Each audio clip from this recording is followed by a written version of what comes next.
अस्सलाम वालेकुम and a very good morning. सुबह पाकिस्तान में आप सबको खुशामदीद कहते हैं। मैं हूं आपकी मेज़बान मानूर कुरैशी और मेरे साथ हैं रिजवान अली अहमद। और आप सब कैसे हैं? खैरियत से हैं? और मानूर, अभी हम ये सोच रहे थे कि कल पहला दिन गुजर गया इस हफ्ते का और आज दूसरा दिन आ भी गया है। और जैसे जैसे दिन गुजरते हैं, जितनी तेज़ी से वक्त गुजर रहा है, कल किसी से बात हो रही थी कि नवंबर कितनी जल्दी गुजर गया है। और जिस तरह से नवंबर तेज़ी से गुजरा है, आज 21 तारीख हो गई है, ऐसा लग रहा है कि साल 2023 इसी स्पीड से गुजरा है। और स्पीड ऑफ लाइट, जब हम बात करते हैं स्पीड की, तो इसमें पलक झपकने में, जैसे हम कहते हैं ना कि चीज़ें बदल जाती हैं, तो वक्त भी ऐसे ही तब्दील हो रहा है। तो कोशिश करें कि इस गुजरते वक्त को मैक्सिमम यूटिलाइज करें, इसको अच्छे से अच्छा बनाएं अपने लिए भी, और जो आपके साथ मुंसलिक हैं लोग, जो आपसे वाबस्ता हैं, जिनसे आपका कोई ताल्लुक वास्ता है, चाहे वो सिर्फ दूर का, कुलीग का या इंसान होने का, इंसानियत का नाता है, तो इसी नाते के ताल्लुक आप भी इस नाते के वास्ते आप बेहतर हों और दूसरों की जिंदगी में आसानी पैदा करने की कोशिश करें। रिजवान, अक्सर ऐसा होता भी है कि जब हम अच्छे लोगों में होते हैं, जिंदगी में हम बहुत खुश होते हैं, सेटिस्फाइड होते हैं, तो वक्त के गुजरने का हमें पता ही नहीं चलता। और जब हम ज़रा स्ट्रगलिंग पीरियड में होते हैं तो हमें लगता है कि वक्त जो है ज़रा आहिस्ता आहिस्ता गुजरा। जैसे एग्ज़ाम टाइम जो है वो हमें लगता है कि फ़ौरन से जो है वो अब तैयारी का टाइम गुजर गया, और जो पेपर दे रहे होते हैं उस टाइम पर हमें लगता है कि टाइम गुजर ही नहीं रहा, हमने जो है एग्ज़ाम हॉल से बाहर जाना है।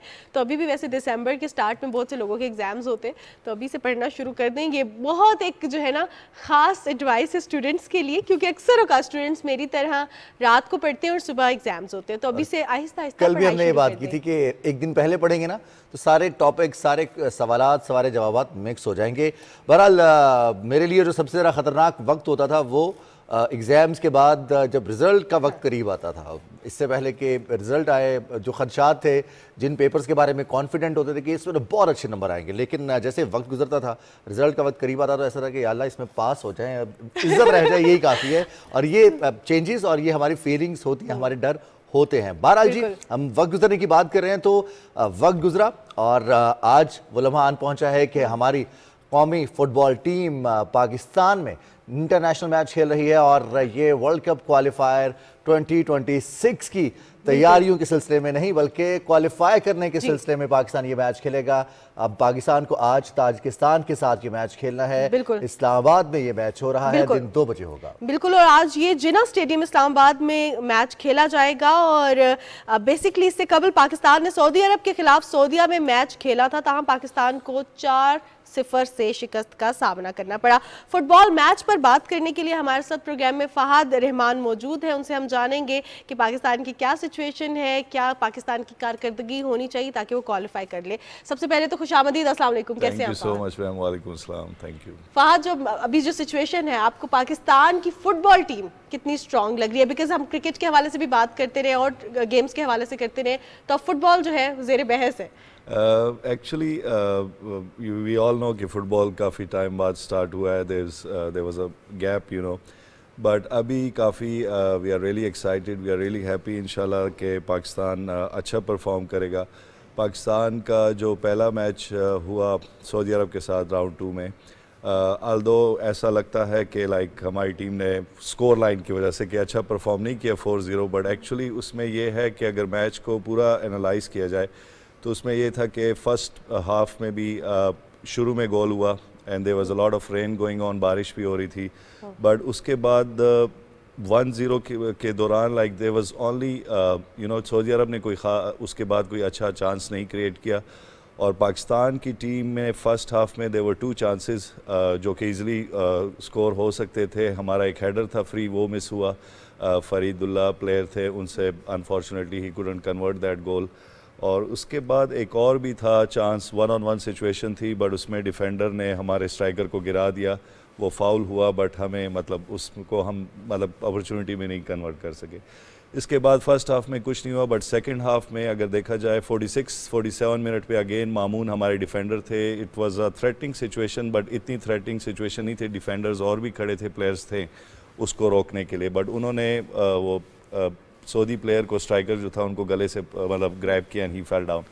तो वो डी में था and it was uncalled for, like ज़रूरत नहीं थी, लाइक उसमें मतलब वो स्ट्राइकर ज़रूरी नहीं है कि गोल करता, उस पर मारता, गोल पे ऑन टारगेट होता, तो उसमें वो एक मिस्टेक थी जिसकी वजह से हम पे सेकंड गोल हुआ। तो it was 2-0 through out the match. फिर 90 मिनट्स के बाद, अब फुटबॉल इज़ अ गेम, आपने फाइनल विसल तक उसको कमिटेड होके खेलना होता है, बट उसमें ये हुआ कि 90 मिनट्स के बाद हम पे अगेन एक्स्ट्रा इंजरी टाइम जिसको कहते हैं एक्स्ट्रा टाइम, उसमें हम पे 2 गोल हुए। तो उसकी वजह से ऐसा रिफ्लेक्ट हो रहा था कि लाइक हम बहुत बुरी तरह हारे, but it was not the case. Pakistan played really well, और सऊदी टीम की जो रैंकिंग है फीफा में, इट इज़ आई थिंक 47 49 इस तरह रैंकिंग है उनकी, और पाकिस्तान की team after winning from Cambodia 194 पे आ गई है, और हमारी जो सबसे अच्छी पोजीशन थी 1991 में भी, और position was 141 in FIFA ranking. तो पास्ट में भी ऐसे रहे हैं ट्रेंड्स, 60s 70s में भी पाकिस्तान की टीम बड़ी अच्छी होती थी, और अर्ली डेज़ में we have even beaten Japan, we have beaten Malaysia, Thailand by big margins. तो अभी भी हम काफ़ी पुरुमीद है कि होम मैचेस जो हैं पाकिस्तान के, उसमें like I will sound very over optimistic, but अच्छे खासे चांस है कि होम मैचेस में हम 1-2, मतलब ताजिकिस्तान के साथ जो आज का होम मैच है, होम को आप लोग फोर्ट्रेस हम लोग बना ले, और उसमें कोशिश करें कि क्राउड के सपोर्ट के through somehow we get first half में 0 ग्राउंड की कंडीशंस के मुताबिक हम थोड़ा सा उससे फायदा उठाएं। फाद, हम देखते हैं कि आपने कहा कि 1991 में हमारी पोजीशन अच्छी थी, फिर 60s 70s में फुटबॉल बहुत अच्छा था हमारा, क्रिकेट भी ऐसे ही, हॉकी भी हमारी बेहतरीन थी। फुटबॉल में वो कौन से सेगमेंट्स हम मिस करते हैं, कंसिस्टेंट नहीं रहते? हम सेफ गेम्स खेलते हैं, या एशियन गेम्स में भी हम बहुत कम क्वालिफाई करते हैं फुटबॉल के लिए। क्या रीज़न है? ग्रास रूट लेवल पर सपोर्ट नहीं है, या फिर फुटबॉल में वो चार्म मौजूद नहीं है जो क्रिकेट में मौजूद है, या फिर दीगर स्पोर्ट्स में मौजूद होता है? एक्चुअली सर, इसमें there are different factors to this. एक तो यही है कि फ़ुटबॉल का उस तरह क्रेज़ नहीं रहा जिस तरह क्रिकेट का रहा है, बाकी स्पोर्ट्स का रहा है, और दूसरा ये है कि अभी अगर देखा जाए, there is a lot of talent, there is a lot of passion. बहुत ज़्यादा लोग हैं जो फुटबॉल देखते भी हैं, including myself. I have been a football fan and fanatic since childhood, तो मैंने भी डिफरेंट लेवल पे खेला है। बट अनफॉर्चुनेटली हमारा ये है कि एक तो लीग्स नहीं है हमारी, जो मेजर रीज़न है, क्योंकि हम लोग लीग कभी खेलते हैं डिफरेंट फेजेस में, फिर हमने आगे फिर लीग्स, अब फिर मतलब they have stop, so we have to resume leagues जो है डोमेस्टिक फ़ुटबॉल का जो कल्चर है। फिर हमारा जो मीडिया है, I would like to say thank you to you people, जो पीटीवी स्पोर्ट्स पे इस बार मैच की कवरेज होगी, आज जो मैच होगा ताजिकिस्तान के साथ, बट जनरली मीडिया की उस तरह कवरेज नहीं मिलती हमारे फुटबॉल को जिस तरह होनी चाहिए, because it's a global sport. बाकी स्पोर्ट्स भी they very football plus footballer को जो कवरेज मिलनी चाहिए। जी सर, फुटबॉलर को कवरेज नहीं है, इन्वेस्टमेंट नहीं है सर। जो स्पॉन्सर्स है इस प्रोग्राम के तवसत से मैं ये भी कहना चाहूँगा कि हमारे जो स्पॉन्सर्स हैं, जो बड़ी मार्केट में बिग कंपनीज़ है, जो पैसे वाले लोग हैं, they should invest in football as well. और हमें थोड़ा सा इंफ्रास्ट्रक्चर बनाना है, स्टेडियम्स, ट्रेनिंग फैसिलिटीज़, उसके साथ साथ हमें लीग स्ट्रक्चर, वो बहुत इंपॉर्टेंट है, because if you bring a league structure और वो एक पैटर्न पे रेगुलर चलेगा। आप इंग्लैंड देखें, इंग्लिश प्रीमियर लीग, उसके 2-3 लेवल्स हैं, डिवीजन 3, डिवीजन 2, और मतलब सारे लेवल सब में 20-20 टीम्स खेलती हैं। एग्जैक्टली सर, तो एटलीस्ट इतना नहीं है कि because we don't have so much money, but at least realistically speaking we can have one league. एक लीग होनी चाहिए जिसमें Karachi, Quetta, Peshawar, Islamabad, yes exactly sir, उस तरह अगर हो, और उसमें जो स्पॉन्सर्स है, हमारी बड़ी कंपनीज है, लोग हैं, वो थोड़ा सा इन्वेस्ट करें, और फिर साथ साथ slowly and gradually we build some stadiums, training facilities, तो प्लेयर्स के लिए लुक्रेटिव होगा। और मीडिया के थ्रू भी अगर मतलब प्लेयर्स की, फुटबॉलर्स की भी इंपॉर्टेंस होगी, तो उनको भी एड्स मिलेंगे, उनके भी अच्छा, आपने बड़ी इंपॉर्टेंट बात कही, लेकिन ऐसा नहीं है कि पाकिस्तान में शायकीन नहीं है। इंटरनेशनल तो बहुत देखते हैं, फुटबॉल टीम्स को भी पसंद भी करते हैं, शायकीन बहुत ज्यादा है। फहद, ओवरसीज पाकिस्तानी की जो फुटबॉल टीम है, उसके कैप्टन भी। अरे वाह, तो फहद फिर आप ये चीज देखिए, you are a Pakistani and you are too much into it. बहुत से स्टूडेंट्स हैं इनिशियल लेवल पे, दे वांट दैट। होता ये कि कॉलेज स्कूल तक खेला, उसके बाद जैसे आपने कहा कि there is no facility, but अगर फैसिलिटीज़ भी नहीं है तो अब आपको क्या लग रहा है, जैसे मैंने पाकिस्तान की तैयारी के हवाले से बात की, तो अब आपको क्या लग रहा है कि पाकिस्तान कैसा आगे भी परफॉर्म कर सकेगी? बिकॉज सऊदी अरब के साथ भी जो मैच हुआ, दे परफॉर्म्ड वेल, लेकिन आगे आपको क्या लग रहा है? Because we don't have leagues, we don't have internal structure for that, तो फिर अब आगे क्या इनकी सिचुएशन? आगे ma'am I think slowly and gradually एक कल्चर आ रहा है फुटबॉल का। सोशल मीडिया पे मैंने जब से देखा है, the moment we won from Cambodia and we qualified for second जो राउंड है, तो जितना आप आगे जाएंगे तो उस तरह फुटबॉल का एक क्रेज़ आ रहा है। जिनाज स्टेडियम में मैं खुद था, मैंने भी छुट्टी ली थी, basically I am a working person, but I took off and I went to see the match and support the team. तो बहुत ज़्यादा फैंस थे, there were lot of people and people were shouting from, you know, first kick-off से लेकर 90 minute तक people were shouting continuously. And they're very excited. Yes, ma'am. So they were supporting their team. There's a lot of मतलब वो culture है, अब लोग में trend भी आ गया है, social media की वजह से भी awareness आ गई है, तो लोगों को फुटबॉल बहुत पसंद है और जिनाह स्टेडियम में जितने लोग आए थे उससे पता चल रहा था. And the moment Pakistan won, सारे जो यूथ है हमारी, they were running across the ground, तो वो एक क्रेज़ है फुटबॉल का. बट वही बात है, थोड़ा सा हम अगर इंटरनेशनल मैचेस खेलेंगे इस प्रोग्राम के तवसत से, मैं ये भी कहना चाहूँगा, because when I was looking at Tajikistan, उनके जो प्रीवियस मैचेस हैं, उन्होंने एक मैच ड्रॉ किया है लास्ट जॉर्डन के साथ सर, और उससे पहले जो है they have played against Singapore, they have played against Malaysia. तो सारी जो टीमें हैं they get exposure, they play international matches regular basis पे. तो इसमें हमारा एक ये भी एस्पेक्ट है कि हम लोग, हमारी टीम को ना इंटरनेशनल मैचेस रेगुलर खिलाए जाते हैं. फिर उसके बाद उनको जो वो है मतलब इंटरनेशनल मैचेस अपने, यस मैम, अपने रीजन में मैचेस नहीं खेल रहे हम लोग. और फिर उसके बाद प्रैक्टिस और बाकी चीज़ों में भी मतलब काफ़ी, और सॉरी वीज़ा का पॉइंट, वीज़ा के इश्यूज़ होते हैं प्लेयर्स को. और फिर बहुत से हमारे जो इंटरनेशनल प्लेयर्स थे जो इंग्लैंड, यूरोप वगैरह में खेल रहे हैं, उनको भी फीफा ने क्लियरेंस नहीं दी हुई थी. ओटिस खान जो अब हमारे कैप्टन बन चुके हैं, he was not getting clearance to play match against Cambodia. तो जैसे ही वो आए फिर वो कैप्टन भी बने. Is a good player, very good player, और वो विंग पे खेलते हैं तो काफ़ी अपॉर्चुनिटीज़ भी क्रिएट करते हैं और टीम में एक कामनेस आती है. जब आपके पास एक्सपीरियंस प्लेयर्स आते हैं तो बॉल रखने की एक कामनेस आती है, क्योंकि मेजर जो मेरी अपनी एनालिसिस है बीइंग अ फुटबॉल फ़ैन, और बचपन से लाइक हम प्रीमियर लीग और चीज़ें फॉलो करते रहें, तो हमारी टीम में एक इशू ये है कि और डिफेंस इज़ वेरी गुड. उसमें ईसा सुलेमान अगर इंशाल्लाह आज खेले तो that would be really good. और दूसरे अब्दुल्ला इज़ अमेजिंग डिफेंडर, और हमारे गोलकीपर भी बहुत अच्छे. Is Islamabad based and he is, I think his name is Usman, I don't know exactly, but he is a great goalkeeper. तो हमारे डिफेंस, गोलकीपर, वो चीज़ें अच्छी हैं, बट टीम में एक दूसरे पे ट्रस्ट उस लेवल का नहीं है. We don't keep the ball, वो पोजेशन नहीं होती. तो हम डायरेक्ट खेलते हैं, डिफेंस कंटिन्यूसली करते हैं, बट उसमें ये मसला है कि counter attack is a good strategy, but the thing is आपकी टीम थक जाती है कंटिन्यूसली बॉल चेस करते, बिकॉज यू हैव, अगर बॉल नहीं है आपके पास तो आपने बॉल लेनी है और उसके लिए आपने कंटिन्यूसली भागना होता है. तो उसकी वजह से आपकी टीम बहुत थक जाती है. फिर जब बॉल आती है फिर आपके पास वो स्टेमिना, वो चीज़ नहीं होती, एनर्जी कि आप कुछ कर सके. तो counter attack is a good strategy, but थोड़ा सा हमें बॉल मिड में रखनी होगी ताकि थोड़ी सी टीम में कामनेस आए, प्लेयर्स को टाइम मिले, ब्रीदिंग टाइम मिले. तो ये बहुत इंपॉर्टेंट चीज़ है. तो थोड़ी सी पोजेशन, फर्स्ट हाफ में गोल नहीं कंसीड करना, और इंशाल्लाह किसी काउंटर अटैक या लॉन्ग बॉल्स के थ्रू एक गोल हो जाए तो 1-0 at home, then you know there is. तो फहद, हम देखते हैं आपने एक्सपोजर की बात की है, बहुत सारे ऐसे ममालिक हैं जिनकी अपनी फुटबॉल टीम्स नहीं हैं, लेकिन वो आउट ऑफ द बॉक्स एक प्लेयर निकलता है वहाँ का, वो ना सिर्फ इंग्लिश प्रीमियर लीग में आके जगह बनाता है, या फिर उसके बाद वो जगह बनाता है अपनी बारसा में, या फिर हम अगर स्पेनिश लीग की बात करें, इटालियन लीग, जितनी भी लीग्स हो रही हैं. अब तो खैर गुज़िश्ता कुछ अरसे में सऊदी अरब की जो लीग है उसने बड़ा बूम लिया है. हमारे प्लेयर्स के लिए क्या रुकावटें हैं कि ये वहाँ के लिए ना तो क्वालिफाई कर पाते हैं, या फिर उन क्लब्स तक रसाई नहीं है, या फिर वे आउट नहीं मिलता कि हम कैसे रसाई हासिल कर सकते हैं ताकि एक्सपोजर मिले. माजी में तो हम कुछ इंटरनेशनल प्लेयर्स को, रिटायर्ड प्लेयर्स को पाकिस्तान बुलाते रहे हैं ताकि पाकिस्तान में फुटबॉल का फ़रोग हो, एक्टिविटीज़ शुरू हो, फीफा की नॉर्मलाइजेशन कमेटी बनी, लेकिन हमारे प्लेयर्स जब तक इंटरनेशनल इंफ्रास्ट्रक्चर में जाकर खेलेंगे नहीं, उस एरेना में नहीं खेलेंगे, तो उनके लिए जो कामनेस, जिस कामनेस की आप बात कर रहे हैं, कंपोजर की बात करें, वो कैसे आएगा? Sir you are absolutely right कि हमारे प्लेयर्स उस तरह मतलब डीपली वो लोग मतलब बाकी लीग्स में या इंटरनेशनली उस तरह नहीं इंट्रेंच हो पाए जिस तरह बाकी कंट्रीज़ है.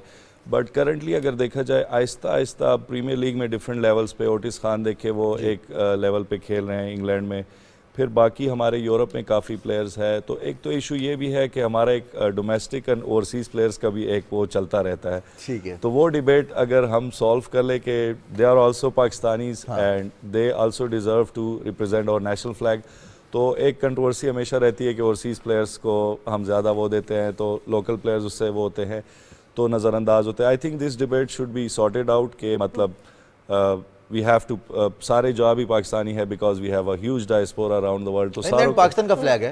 जी sir, exactly. If they are representing Pakistan तो they should be allowed. जिस तरह ओटिस खान आए and he is really proud to captain Pakistan, उनके फादर ने भी कोई स्टेटमेंट दी है. तो हर बंदे को मौका दें और फिर उनके लिए कोई इश्यूज़ नहीं क्रिएट करने चाहिए जो बाहर खेल रहे हैं।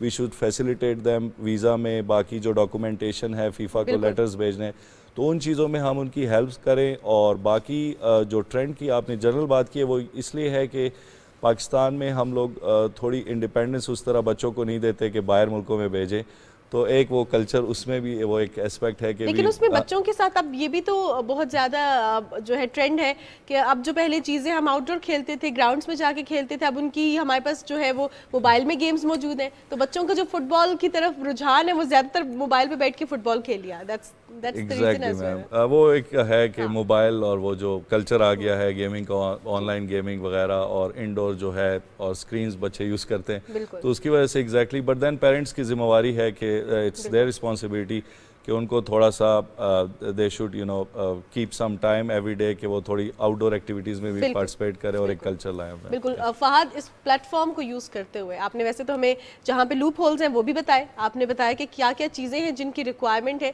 लेकिन कोई मैसेज आप देना चाहें to the federations, to the students, to the parents जिनके बच्चे फुटबॉल खेलना चाहते हैं, पसंद करते हैं, बट उनके माइंड में ये कि कैसे पहुँचेंगे आगे तक? आई वुड जस्ट से कि फुटबॉल इज़ अ गेम जो कि एक कॉमन मासेस की गेम है, एंड एक फुटबॉल चाहिए होता है फुटबॉल खेलने के लिए, बिकॉज बाकी आप स्पोर्ट्स देखें उसमें बहुत ज़्यादा इक्विपमेंट चाहिए होती है, बहुत ज़्यादा चीज़ें चाहिए होती है।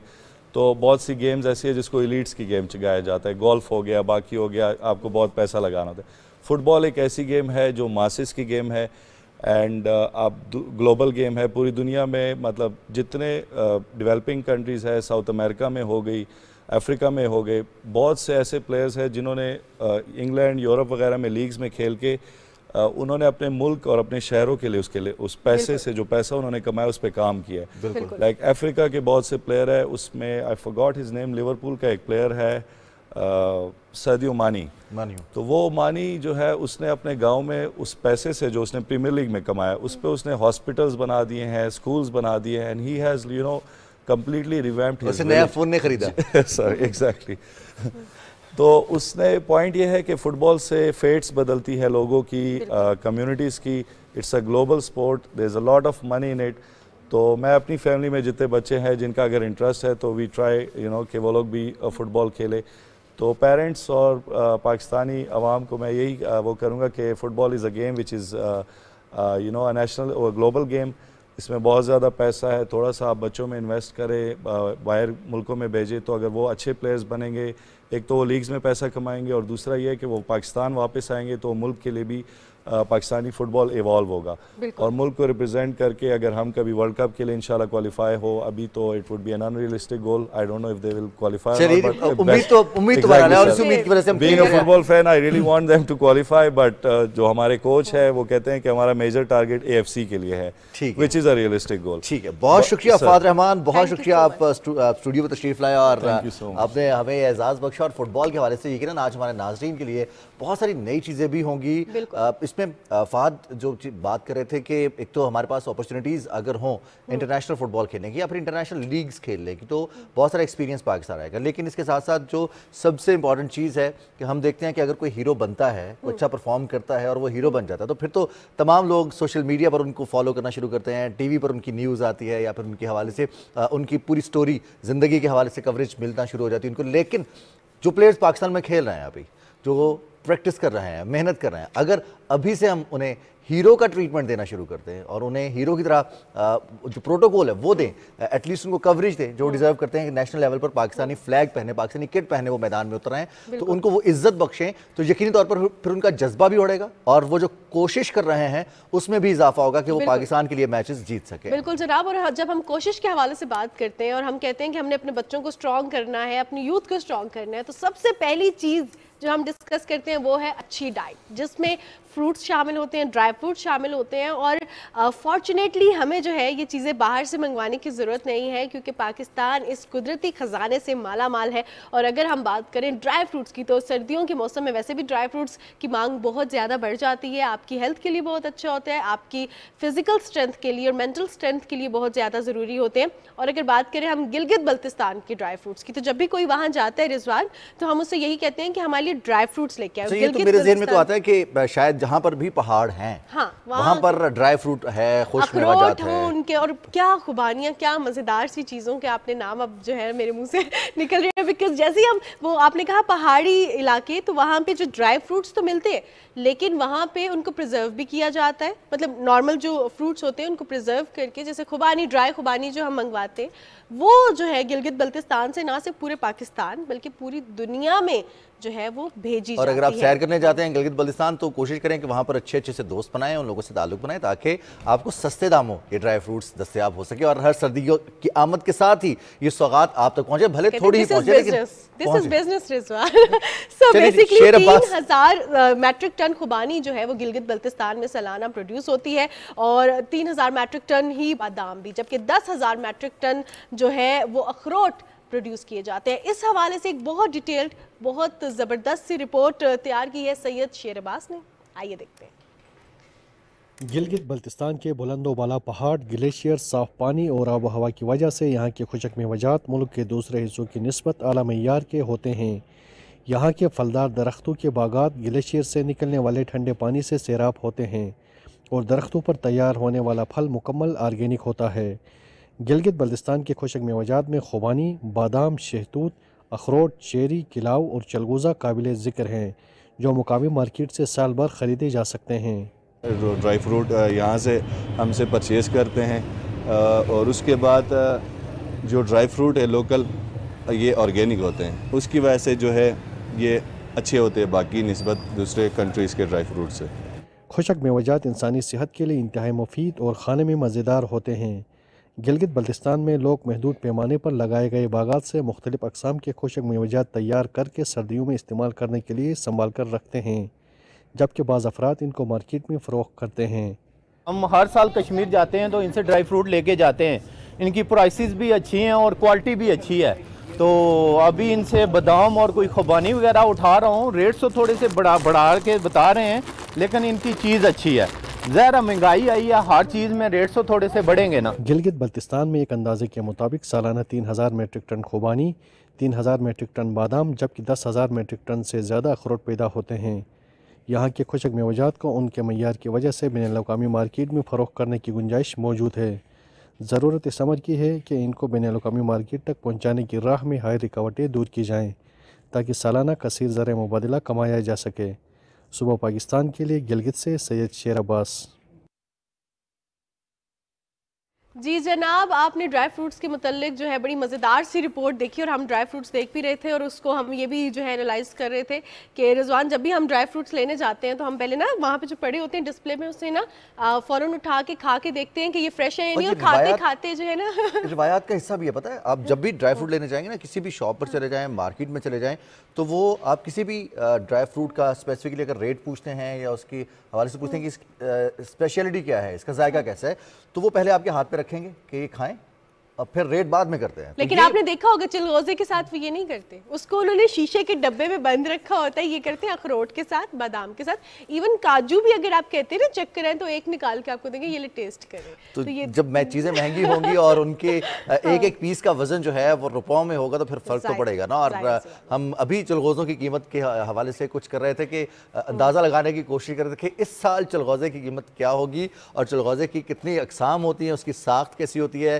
इसका जायका कैसा होता है। बहुत सारे लोग ऐसे होते हैं कि वो सिर्फ चिलगोज़ा उठाना जानते हैं और फिर उसको छीलने के बाद उनके हाथ रुकते नहीं है। वैसे फ्रूट भी ऐसा ही है। बिल्कुल जनाब। सो अगर हम बात करें चिलगोज़े की या कीमतों के हवाले से, मईशत के हवाले से, हमारी पॉलिटिकल इकोनॉमी के हवाले से, हमारी करंट पॉलिटिकल सिचुएशन के हवाले से, तो सबसे ज़्यादा जो ख़ास बात है वो होती है इलेक्शंस की। जब हमारी गवर्नमेंट आती है तो हमारी बहुत सी उम्मीदें भी होती हैं, ना सिर्फ हमारी किसी भी पॉलिटिकल पार्टी से उम्मीदें होती हैं, बल्कि उस पॉलिटिकल पार्टी की भी अपनी आवाम से, पाकिस्तान के सिटीजन से बहुत सी उम्मीदें होती हैं। और यही होता है इंतखाबी मुहिम में, और इंतखाबी मुहिम में अपना जो मैनिफेस्टो है, मंशूर है, वो बयान किया जाता है। कोशिश किया जाता है कि जितने ज़्यादा क्राउड को पुल कर सके आप जलसों में, वो भी करें। और अभी हम देख रहे हैं कि 8 फरवरी की जब से तारीख अनाउंस हो गई है इलेक्शन की, तब से इंतखाबी मुहिम जारी है। पाकिस्तान पीपल्स पार्टी के चेयरमैन बिलावल भुट्टो ने नौशहरा में वर्कर्स कन्वेंशन से खिताब किया और कहा कि खैबर पख्तूनख्वा के जयाले जाग चुके हैं, इलेक्शन के लिए तैयार हैं।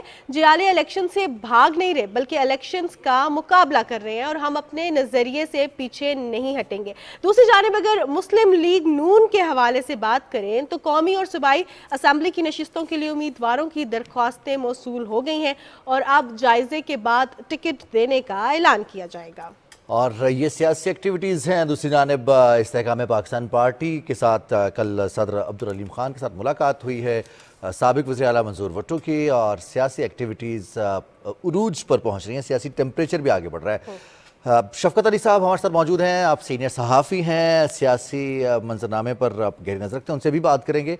सियासी मंजरनामे के हवाले से भी हम कुछ मज़ीद शामिल करेंगे, साथ ही साथ कुछ अपडेट से भी आपके साथ शेयर करते हैं।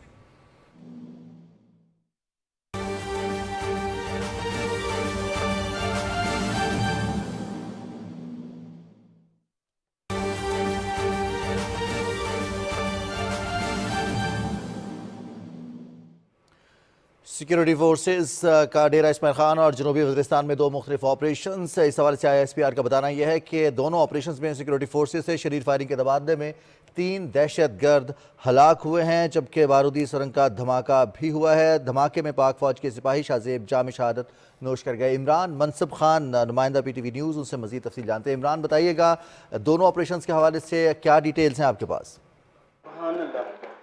उधर से ये क्या होगा? इमरान मनसब खान, आप हमें सुन पा रहे थे। जनूबी वज़ीरिस्तान और डेरा इस्माइल खान में सिक्योरिटी फोर्सेस ने 2 ऑपरेशंस किए हैं जिनमें 3 दहशतगर्द हलाक हुए हैं। इमरान मनसब खान तफसील बता रहे थे। और पाकिस्तान में इस्तेहकाम के लिए, पाकिस्तान को पुरअमन मुल्क बनाने के लिए दहशतगर्दी और दहशतगर्दों के खात्मे के लिए अफवाज पाकिस्तान की कुर्बानियाँ हमारे अज़्म को और पुख्ता करती हैं। पाकिस्तानी अवाम की जानिब से दी जाने वाली कुर्बानियाँ, 88,000 से ज़्यादा जो कुर्बानियाँ हमने दी हैं दहशतगर्दी की इस जंग के ख़िलाफ़, ये हमारे अज़्म को और मजबूत करती हैं कि हम इंशाअल्लाह पाकिस्तान से दहशतगर्दों और दहशतगर्दी का खात्मा करके दम देंगे। और पाकिस्तानी फौज इस चीज़ में आगे है और पाकिस्तान को एक सेफ एंड सिक्योर कंट्री बनाने के लिए काम कर रही है। सो हम बात कर रहे थे पाकिस्तान की पॉलिटिकल सिचुएशन के हवाले से, और 8 फरवरी की तारीख जब से अनाउंस हुई है इलेक्शन की, सारी जो पॉलिटिकल पार्टीज़ हैं उन्होंने इंतखाबी मुहिम तेज़ कर ली है। पाकिस्तान मुस्लिम लीग नून में हमने देखा कि मुख्तलिफ पार्टी रहनुमाओं ने शिरकत इख्तियार की है, और इससे जो है पार्टी की जो सूरत हाल है उस पर भी हम बात करेंगे कि क्या है, बिकॉज जो बॉडी लैंग्वेज है पार्टी रहनुमाओं की पाकिस्तान मुस्लिम लीग नून के बहुत कॉन्फिडेंट है।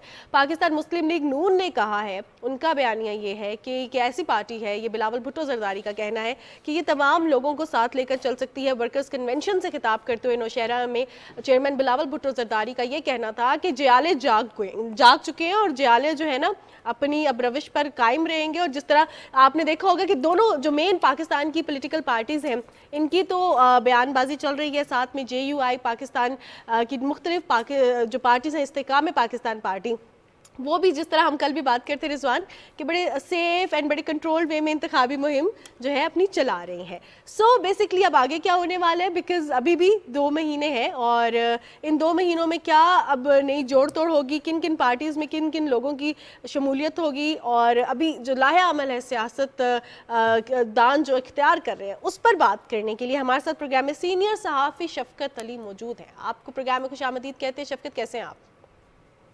जी बिल्कुल ठीक, थैंक यू सो मच।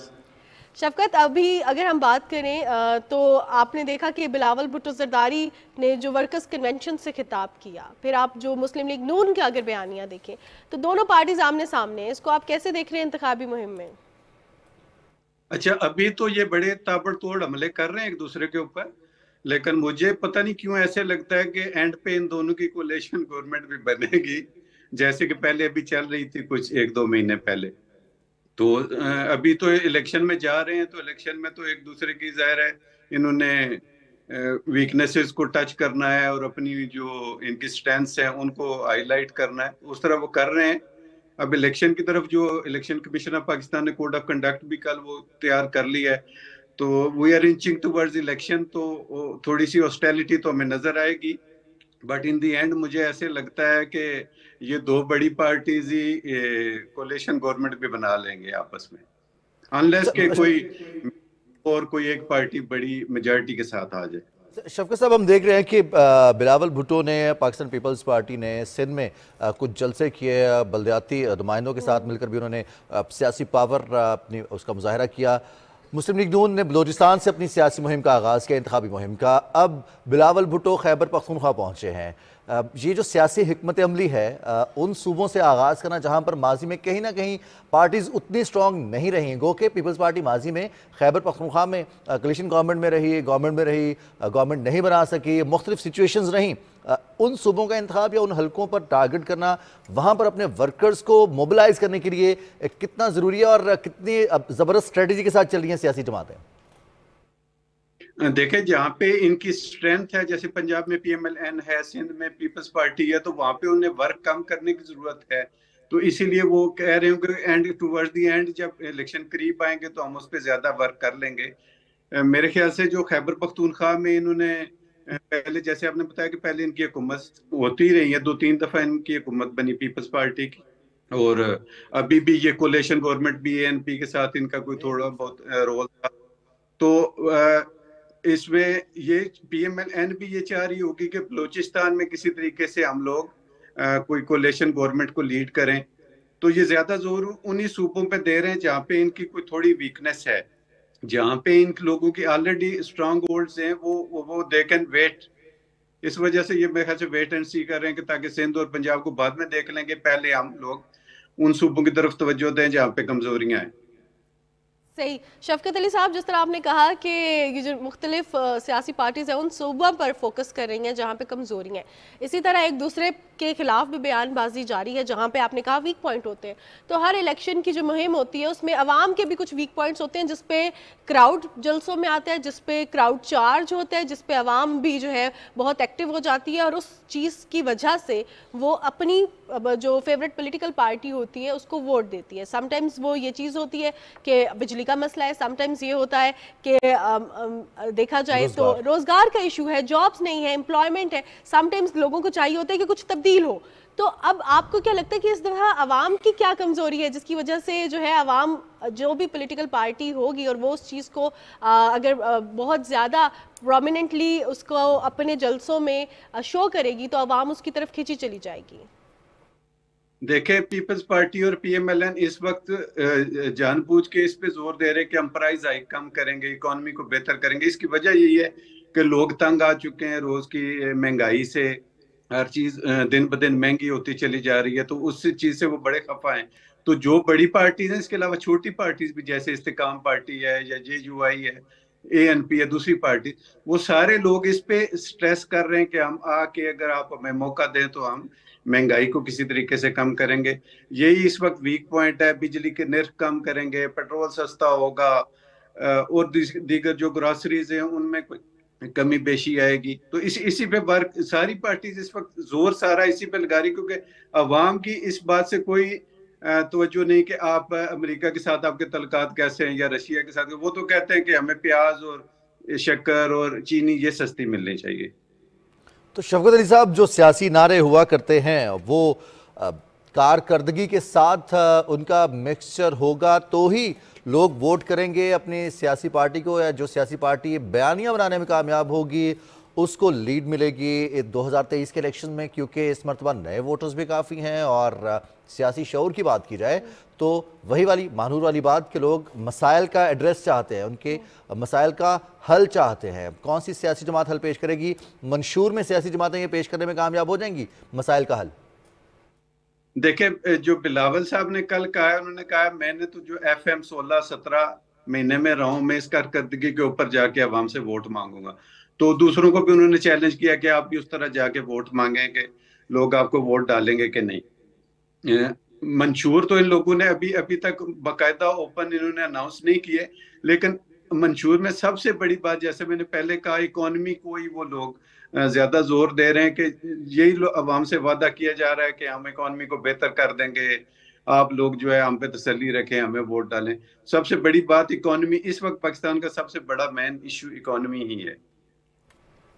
सही। शफकत साहब, अगर हम बात करें सियासी मुहिम के हवाले से, इंतखाबी मुहिम के हवाले से मुख्तलिफ पॉलिटिकल पार्टीज़ की जानिब से, तो आपने कहा कि अवाम का इससे कोई ताल्लुक नहीं है कि मुल्क के जो फॉरेन रिलेशंस हैं वो कैसे हैं, उनको अपने प्याज और ये जो हमारी रोज़मर्रा की चीज़ें हैं इनकी महंगाई की वजह से हम तंग हैं। तो बेसिकली अब अगर बात करें किसी भी मुल्क की जो फॉरेन रिलेशंस होते हैं वो बहुत ज़्यादा ज़रूरी होती है, फॉरेन पॉलिसी बहुत ज़्यादा ज़रूरी होती है। तो ऐसे में आपको लगता है कि अब ये टाइम है कि अवाम के लिए भी सियासी शऊर को उजागर किया जा सके? बिकॉज वही हम कहते हैं ना कि अगर हम किसी भूखे से पूछें कि 2 और 2 क्या है, तो वो कहेगा 4 रोटियां। तो लेकिन अवाम को भी तो लॉन्ग टर्म सोचना होगा ना, अवाम को भी तो फिर खुद ही वोट दे के बाद में उन्हीं सियासी जमातों को बुरा भला नहीं कहना होगा ना। क्या उनके लिए आपको लगता है कि ज़रूरी है, ये वक्त ऐसा है दुनिया में सर्वाइव करने के लिए, आगे बढ़ने के लिए अवाम को भी पता होना चाहिए कि किस तरह मुल्क तरक्की करते हैं? सिर्फ महंगाई ख़त्म करना नहीं होता, सस्टेनेबिलिटी बहुत ज़्यादा ज़रूरी है। बिल्कुल आप सही कह रही हैं। लिटरेसी रेट हमारे यहाँ, ये जो लिटरेसी रेट हमने अनाउंस किया हुआ है, वो सारा वो लोग भी शामिल हैं जो अपना नाम लिख सकते हैं। तो उसको हमने कहा है कितने % है। असल में तो हमारे यहाँ पढ़े लिखों की तादाद बहुत ज्यादा कम है। जब तक आप लिटरेसी को बढ़ाएंगे नहीं, अवेयरनेस नहीं होगी, लोगों को अपने राइट्स का पता नहीं होगा, लोगों को ये पता नहीं होगा कि हमारा मुल्क किस तरह ज्यादा तरक्की कर सकता है, हमारी ग्लोबल इमेज क्या है, तो उस वक्त तक तो ये काम, ये जितनी पार्टीज अभी इलेक्शनिंग कर रही हैं, ये पहले हुकूमत में भी रही हैं, अब भी ये हुकूमत में आएंगी, तो इनको कोशिश ये करनी चाहिए कि हम किसी तरीके से वो लिटरेसी बढ़ाएं जिससे लोगों को अवेयरनेस हो। बाकी सिर्फ नाम लिखना, सिग्नेचर करना जो है, वो तो लिटरेसी में नहीं आता। तो हम लोगों की अवेयरनेस, हमारी आवाम की बहुत ज्यादा कम है। खास तौर पे जब आप, और अभी तक आप देखें इलेक्शन की रैलीज में लोग इस तरह की जुगतबाजियां और ये चीजें पसंद करते हैं और उस पर नारेबाजी करते हैं। अगर आप कोई काम की बात करें तो उन्हें समझ ही नहीं आती। तो इस पे बहुत वर्क करने की जरूरत है कि हम लोगों का जो माइंड सेट है वो चेंज हो। बिल्कुल सही शफकत अली साहब, बहुत शुक्रिया। आप सियासी सूरत हाल के हवाले से बात कर रहे थे और जो माइंडसेट की बात है मानूर, तो थोड़ा सा यहाँ पर हम ये ज़रूर कहेंगे कि पाकिस्तान के अवाम ने बहुत सारे बरसों में जो हमने जमहूरियत का सफ़र तय किया है, सियासी सफ़र तय किया है, जो हमने गुज़िश्ता 75-76 साल में जो हमने अभी तक मुश्किलात देखी है, मुख्तलिफ चैलेंजेस देखे हैं, उतार चढ़ाव देखा है, उसमें हमने ग्रो भी किया है। अल्हम्दुलिल्लाह हम आगे बढ़े हैं, चाहे वो सियासी इस्तेहकाम की बात करें या फिर हम मुआशी सूरत हाल की बात करें, पाकिस्तान के मुख्तलिफ सेगमेंट्स में हम IT की बात करें, हम मुख्तलिफ इंडस्ट्रीज़ की बात करें, तो उसमें हम आगे भी बढ़े। ऐसा नहीं है कि सब चीज़ें गलत है, सब चीज़ें ख़राब हैं, तो बेहतरी भी है और बेहतरी की गुंजाइश भी मौजूद है। और अल्हम्दुलिल्लाह बहुत सारे पाकिस्तानी ये कोशिश भी कर रहे हैं अपने तई कि वो पाकिस्तान का नाम रोशन करने के लिए, इस मुल्क का मुस्तकबिल संवारने के लिए अपनी अपनी कोशिशें जारी रखें। बिल्कुल, हमारे साथ सीनियर सहाफ़ी शफकत अली मौजूद थे। बहुत शुक्रिया शफकत, और आपने हमें सियासी सूरत हाल की जो है सारी सिचुएशन है उससे आगाह किया। बेसिकली रिजवान, अगर हम बात करते हैं पाकिस्तान की इंतखाबी मुहिम की या खेलों के मैदान की, तो ये एक सीज़न होता है। अभी जो है इंतखाबात का सीज़न चल रहा है, तो अभी से तैयारियां जो है वो स्टार्ट हो गई हैं और अभी अपने जोबन पे जाएंगी तैयारियां आहिस्ता आहिस्ता। इसी तरह जो मौसम होता है, चाहे वो खिजां का हो या बहार का हो, जो वो अपने जोबन पे जाता है तो क्या खूबसूरती लेकर आता है। और हमें ये लगता है कि जो बहार है वही बहुत ज़्यादा खूबसूरत है, हर जगह फूल खिले हैं। लेकिन ऑटम के बारे में यानी खिजां के बारे में ये कहा जाता है कि बेसिकली एंडिंग्स भी बहुत खूबसूरत होती है। उदास लोगों का मौसम भी कहा जाता है, उदास लोगों का मौसम भी कहा जाता है, इसे शायरों का मौसम भी कहा जाता है। जर्द पत्ते, गिरते हुए पत्ते, रूखी हुई घास, खामोश हवा, एक शायरी की किताब और चाय का कप, ये सब कुछ सर्दियां ही आपको फराहम करती है। लेकिन सर्दियां अगर आप ट्रैवल करते हैं पाकिस्तान के नॉर्दर्न एरियाज में, वहां पर क्या मंजर है, खज़ां किस तरह की और कितनी खूबसूरत हो सकती है, कासिम नसीम ने इस हवाले से एक रिपोर्ट तैयार की है। यूं तो बल्तिस्तान के चारों मौसमों का रंग निहायत ही दिलकश होता है, लेकिन इन सब में खज़ां के मौसम का रंग नजरों को खेरा करने वाला होता है। इस मौसम में जर्द पत्तों के खूबसूरत रंगों के बायस इतनी जाज़बियत और चाशनी पैदा होती है कि हर कोई हुस्न और दिलफरेबी से भरपूर खित्ते के मनाजिर का असीर होकर रह जाता है। बल्तिस्तान में मौजूद मुख्तलिफ फलदार और गैर फलदार दरख्तों पर पत्ते जर्द होने के बायस इन दिनों खित्ते की जो खूबसूरती है वो देखने से ताल्लुक रखती है। इन दिनों मौसम में खुनकी और ठंड के बायस जा बजा जर्द पत्ते बिखरे पड़े हैं। ये मनाजिर मकामी आबादी के साथ साथ सयाहों के लिए भी दावत नज़ारा दे रही हैं। देखिए जी, ऑब्वियसली जो खिज़ां के कलर्स हैं स्कर्दू के, दे आर प्रीटी अट्रैक्टिव। इसी से अट्रैक्ट होकर ऑल द वे पंजाब से, सियालकोट से स्कर्दू घूमने आए हैं। जी, तो चारों मौसमों में से खिज़ां मुझे सबसे ज़्यादा पसंद है। रोज़ हम शाम के टाइम पे यहाँ पे आगे पीछे ऑटम कलर्स देखने के लिए घूमते रहे। कुदरत ने यहाँ पे ऑटम का जो कलर्स यहाँ पे दिए हैं वो शायद ही आपको कहीं और देखने को मिले। काफ़ी खूबसूरत प्लेसेस हैं, तो टूरिस्ट को यहाँ पर आना चाहिए और ये प्लेसेस देखनी चाहिए, और ऑटम सीजन में तो लाजमी आना चाहिए।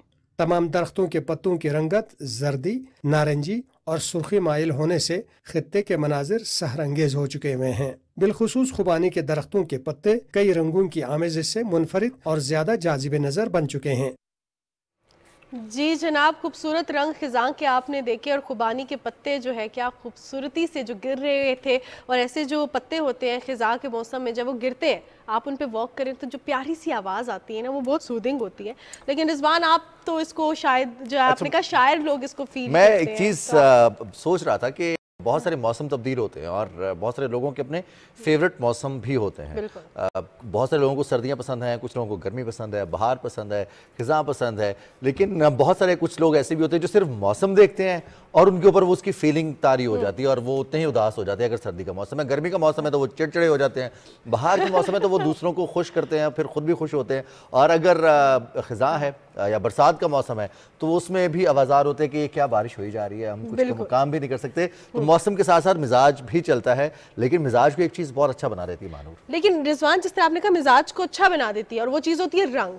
और रंग अगर देखें तो कुछ लोगों को रोशनी भी, कुछ लोगों को रोशनी पसंद होती है, कुछ लोगों को अंधेरा पसंद होता है। कुछ लोग दिन में खुश होते हैं और एक्टिव होते हैं, कुछ लोग रात में एक्टिव हो जाते हैं, वो रात में पढ़ते हैं, वो रात में इंजॉय करते हैं जब तमाम जो मखलूक़ात है ना वो सो जाती हैं। एक दो सवाई जाग रही होती है, उल्लू और इंसानों की कुछ जो है वो जाग रहे होते हैं, लेकिन वो लोग रात को बहुत इंजॉय करते हैं। और कुछ लोग ऐसे हैं जो कि रात में सितारे देखते हैं। कभी आपने जाके सितारे देखे? हम तो सितारे गिनते भी रहे हैं। अरे वाह! अगर आप गांव में रहते हैं और आप तो इस बात से वाकिफ़ हैं कि सर्दियों में या फिर चाहे गर्मियाँ हों, रात को आसमान साफ़ है, सितारों का मंज़र कितना खूबसूरत होता है। ख़ास तौर पर अगर आप शहर से गांव जाते तो आपके लिए ये मंज़र बहुत ही हैरान कुन होता है। लेकिन अगर आप ट्रैवल कर रहे हैं यूके या फिर आयरलैंड, स्कॉटलैंड इस जानिब, तो वहाँ पर आपको बिल्कुल ही मुख्तलिफ नज़ारा देखने को मिलता है और वो होता है तकरीबन गैलेक्सीज़ का करीबी मंजर। बिल्कुल जनाब, आप हमारी स्क्रीन पर देख रहे हैं रंग बिरंगी धूम और आसमान पर आग के शोलों की माले दिखने वाले ये ल्यूनिट सितारे जो दिलकश मंजर पेश कर रहे हैं और इनको जुम्मे से इतवार तक देखा गया है। और ये जिन ममालिक में देखा गया इनका हमने पहले भी जिक्र किया, इंग्लैंड में, आयरलैंड में, स्कॉटलैंड में देखा गया है। और नासा के मुताबिक ल्यूनिट्स 1 घंटे में रंग बिरंगी धूम और आग के शोलों जैसे दिखने वाले 15 सितारे पैदा करता है जिसे इंसानी आंख से देखा जा सकता है। ये देखें रिजवान, ये भी आपको नजर आ रहे हैं।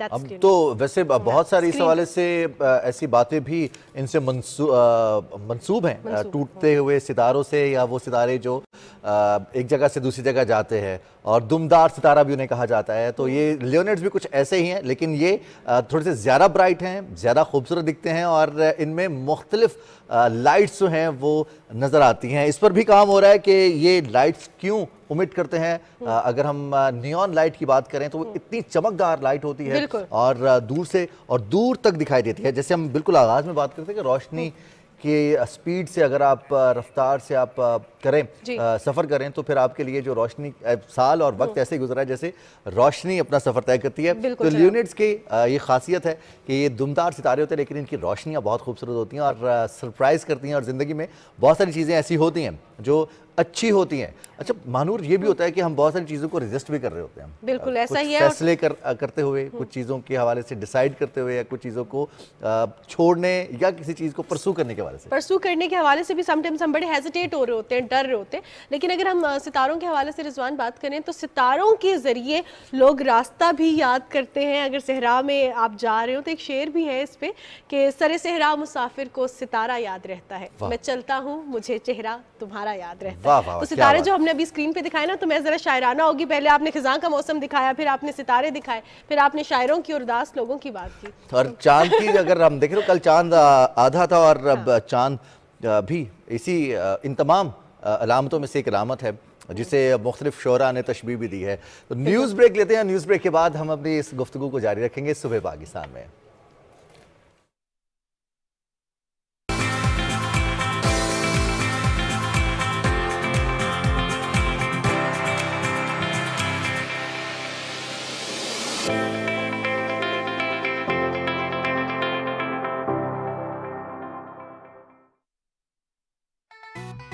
आपको क्या पता हो, उधर बाहर जो गए हुए हैं ना लंबे नोट कमाते हैं। बेटा ये तुम्हारी सोच है, बाहर के मुल्क में पैसा कमाना बड़ा मुश्किल है। ना दुख दस दे ना दुख कहंदे, जो जो दुख साउथ अफ्रीका जो है एकदम बेस्ट हंटिंग प्लेस है। ये मेरी हंटिंग से मोहब्बत जो है वो मुझे खींच के साउथ अफ्रीका ले गई। हमें बहुत खुशी होगी अगर हमें आप तारीखी इमारतों के लिए गाइड करेंगे। I will company you. खैर हुए पिया जी। थैंक यू श्योर कोट। मेरी जिंदगी है तू, मेरी हर खुशी है, जहाँ भी रहे परदेसी तेरी मर्जी है।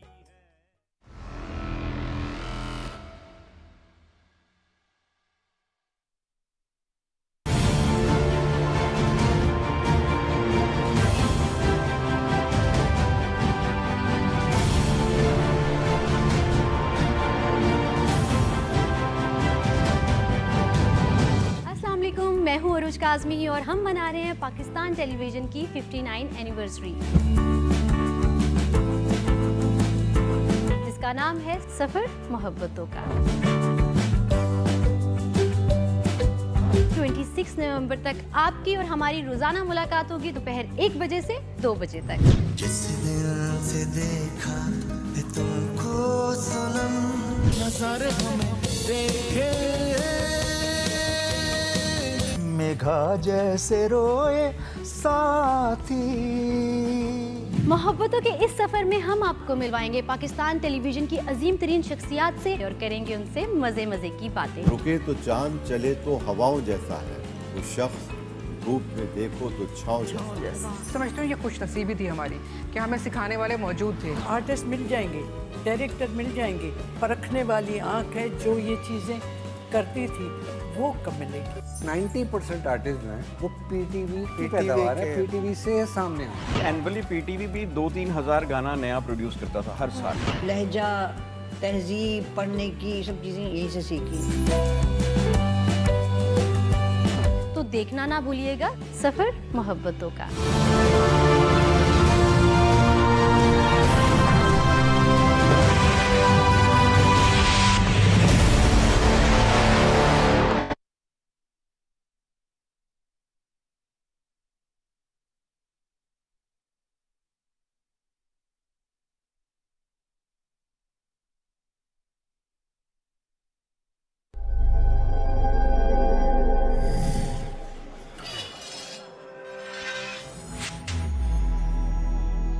तवानाई और बचत, पाकिस्तान की जरूरत, आपका हर कदम पाकिस्तान के लिए अहम।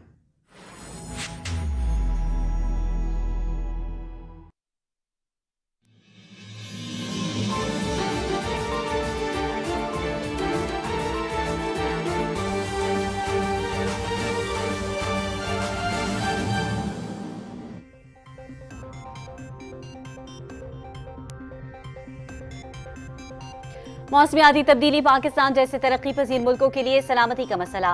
माहौलियाती खतरात से बचाव के लिए आलमी सतह पर इक़दामात की जरूरत है। असरात से निपटने के लिए कलील, वस्त और तवील मुद्दती फ्रेमवर्क तैयार किया जाए। यूएई में होने वाली आलमी कॉन्फ्रेंस COP28 में पाकिस्तान अपना केस भरपूर तरीके से पेश करेगा। वज़ीर आज़म अनवारुल हक काकर।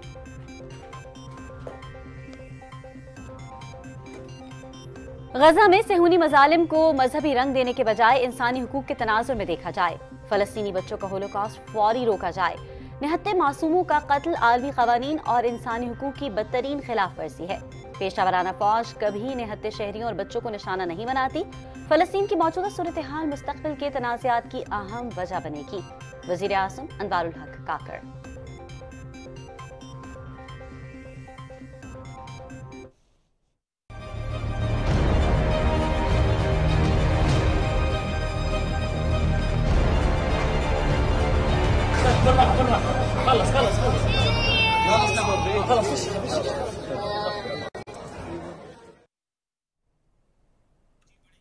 गजा पर इसराइली बर्बरियत जारी। शिफा अस्पताल के बाद इंडोनेशिया अस्पताल सेहूनी फौज के निशाने पर टैंकों से मुहासरा।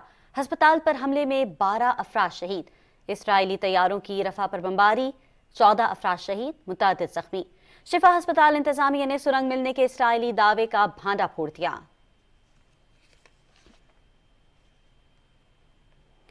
हमास की कैदियों के तबादले के समझौते से मुतालिक खबरों की तरदीद। शिमाली गजा में इसराइली फौज और मज़ाहमतकारों के दरमियान शदीद झड़पें। काबिज फौज के बड़े पैमाने पर जानी नुकसान की इतलात। इसराइल का लबनान के गांव पर फास्फोरस बमों से हमला। हिजबुल्लाह की जानिब से सेहूनी अहदाफ को निशाना बनाया गया।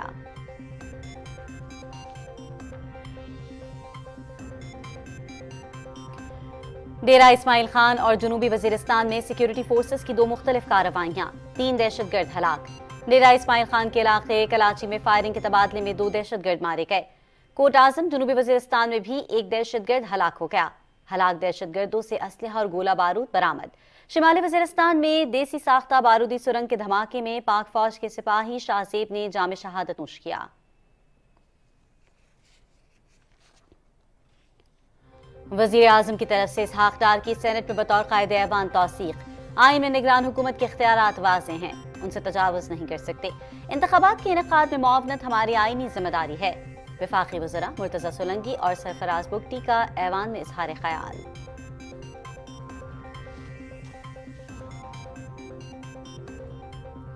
निगरान वज़ीर आला पंजाब का also Punjab institute of cardiology का दौरा। PIC के अपग्रेडेशन प्रोजेक्ट पर पेशरफ का जायजा लिया। मरीजों और तीमारदारों के मसाइल सुने। कैंटीन पर ओवरचार्जिंग और दाखिले से मुतालिक शिकायत का नोटिस। अपग्रेडेशन प्रोजेक्ट को मुकर्ररा मुद्दत में मुकम्मल किया जाए। वज़ीर आला पंजाब मोहसिन नकवी की हिदायत।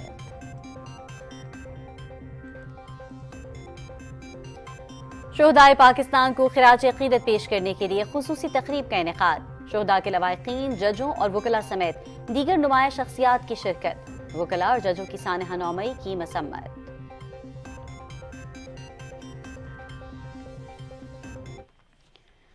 शोहदाए पाकिस्तान को सलाम। मादरे वतन पर जान न्यौछावर करने वाले बहादुर सपूतों में लांस नाइक तबस्सुमुल हक शहीद भी शामिल। लांस नाइक तबस्सुमुल हक 19 अक्टूबर 2023 को शिमाली वजीरिस्तान के इलाके गड़ियों में दहशतगर्दों के खिलाफ बहादुरी से लड़ते हुए शहादत के रुतबे पर फाइज हो गए। हमें तबस्सुमुल हक की शहादत पर फख्र है। लवाहिकीन। चमन और तोरखम बॉर्डर के रास्ते गैर कानूनी अफगान बाशिंदों की वापसी जारी। गुज़िश्ता रोज 2292 अफराद पर मुश्तमिल मज़ीद 445 खानदान अपने वतन लौट गए। पाकिस्तान से वापस जाने वाले अफगान शहरियों की मजमूई तादाद 2,40,000 से तजावुज़ कर गई।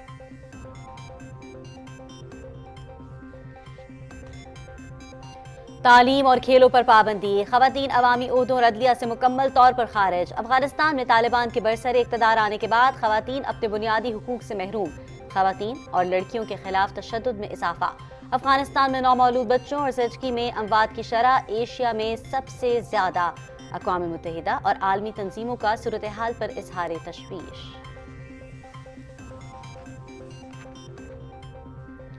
भारतीय मीडिया प्रोपेगेंडा और जाली खबरों में सब पर बाजी ले गया। करतारपुर के करीब डांस पार्टी को मजहबी रंग देने का प्रोपेगेंडा बेनकाब। भारतीय मीडिया ने पाकिस्तान में सिखों की इबादतगाह करतारपुर पर डांस पार्टी मुनक्किद करने का झूठा और मनगढ़ंत इल्जाम लगाया। पाकिस्तानी सिख बिरादरी ने भारतीय मनफी प्रोपेगेंडे को मुस्तरद कर दिया। यहाँ ऐसा कुछ नहीं हुआ। हम अपने पाकिस्तानी भाइयों पर लगे इल्जामात की शदीद मजम्मत करते हैं। सिख रहनुमा सरदार गोबिंद सिंह। बीजेपी के जेरे हुकूमत भारतीय रियासत उत्तर प्रदेश में मुसलमानों के खिलाफ नई मुहिम। खाने पीने की अशिया के लिए हलाल सर्टिफिकेट पर पाबंदी आयद। यूपी हुकूमत ने हलाल सनद याफ्ता खाने पीने की अशिया की तैयारी, जखीरा, तकसीम और फरोख पर भी पाबंदी लगा दी। जमीयत उलमाए हिंद की योगी आदित्यनाथ हुकूमत के फैसले की मसम्मत। फैसला मुसलमान दुश्मन पॉलिसी का मुंह बोलता सबूत है। तज्जिया निगार।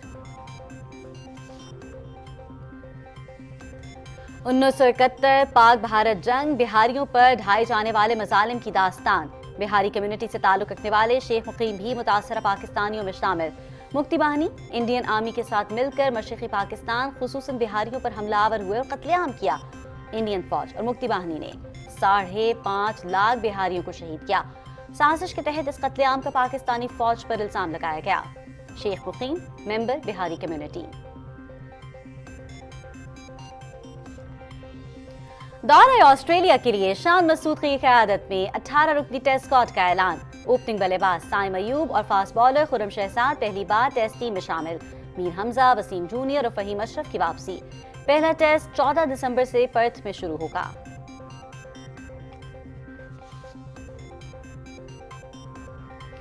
फीफा वर्ल्ड कप 2026 क्वालिफायर का दूसरा राउंड पाकिस्तान और ताजिकिस्तान की टीमें आज जिना स्टेडियम इस्लामाबाद में आमने सामने होंगी।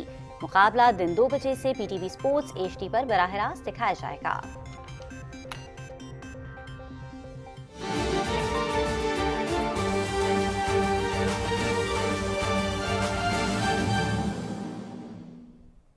हेडलाइंस आप जान चुके हैं। मज़ीद न्यूज़ और अपडेट्स के लिए हमारे साथ रहिए।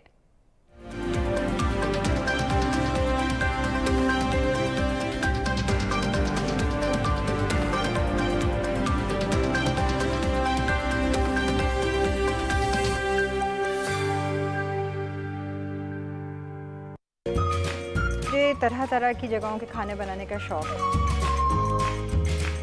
बहुत मज़े की खुशबू आ रही है। हांडी के साथ आप तिल वाले कुलचे वगैरह यूज़ करें तो वो ज़्यादा अच्छे लगते हैं। Very nice. पीटीवी अपनी रिवायात को बरकरार रखते हुए आपके लिए एक बार फिर से लेकर आ रहा है आप ही का पसंदीदा शो। बना रहे हैं लाहौरी तवा चिकन। हम सब कुछ अच्छा अच्छा आपको बनाना सिखाते हैं ताकि आपका दिन बहुत अच्छा गुजरे। तो इसको 15 मिनट्स लगेंगे तैयार होने में। फर्स्ट बॉयल आ जाएगा तो हम इसको स्लो फ्लेम पे लिड लगाकर रख देंगे। रिवायतों की लज्जत सीजन 2 सिर्फ और सिर्फ पीटीवी होम पर।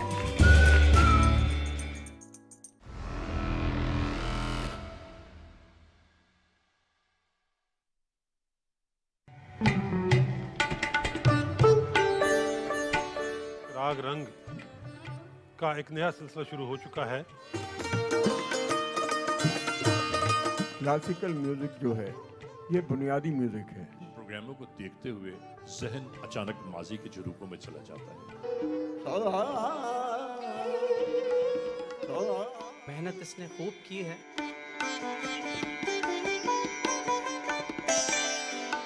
उनके लिए बड़ी रोमांस की बात है।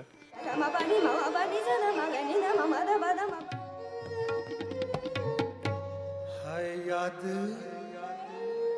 पिया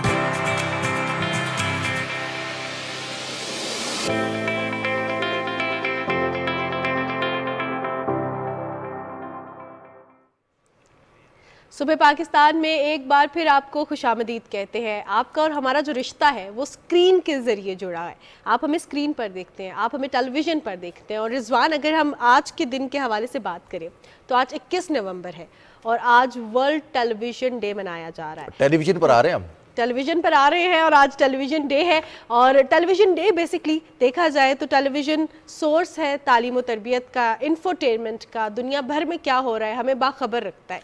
इसके साथ साथ हमारी लाइफ को शेप अप भी कर रहा होता है। और मानूर, हमने देखा है कि बचपन में जब ब्लैक एंड वाइट होता था या फिर कलर टीवी आगाज़ तो हो चुका था, लेकिन हमारे यहाँ जो टीवी दस्तयाब था वो विंडो वाला होता था और दूसरा वो ब्लैक एंड वाइट होता था। तो जिसे हम जादुई डब्बा भी कहते थे कि इसमें कैसे लोग आ जाते हैं, इसमें बल्कि उसको उठ के जाके चैनल चेंज करना पड़ता था, बटन दबा के। रिमोट का कंसेप्ट उस वक्त नहीं होता तो था। जो सवाल होता था कि लोग इसमें कैसे आ गए, और जो लोग इसमें नजर आ रहे हैं वो पीछे जाके घूम के देखते थे कि ये है कहाँ पर। फिर एक एंटीना होता था जिसको एडजस्ट करना होता था, उसको दाएं बाएं घुमाना होता था। एक भाई जो है वो एंटीने के साथ है, एक सेहन में या दूसरा टीवी के करीब है, जो बता रहा है कम्युनिकेशन चल रही है कि चैनल क्लियर आया है या नहीं आया। लेकिन ये वो तमाम चीज़ें हैं जो हम सब ने एक्सपीरियंस की हैं। बिल्कुल। और समटाइम्स ऐसा होता था रिजवान कि जैसे अभी आप हमें स्क्रीन पर देख रहे हैं तो हमें जब किसी को पूरा देखना होता था तो हम कोशिश करते थे कि शायद हमें नजर आ जाए। ये बहुत सिली सी जो हमारी हरकतें थी ये हमने की हैं, टेलीविजन देखते हुए भी, एंटीना सेट करते हुए भी, ट्यून इन करते हुए भी चैनल्स को, छत से आवाज़ लगाना कि अब सही आ रही है स्क्रीन या नहीं। आप हमारी स्क्रीन पर देख रहे हैं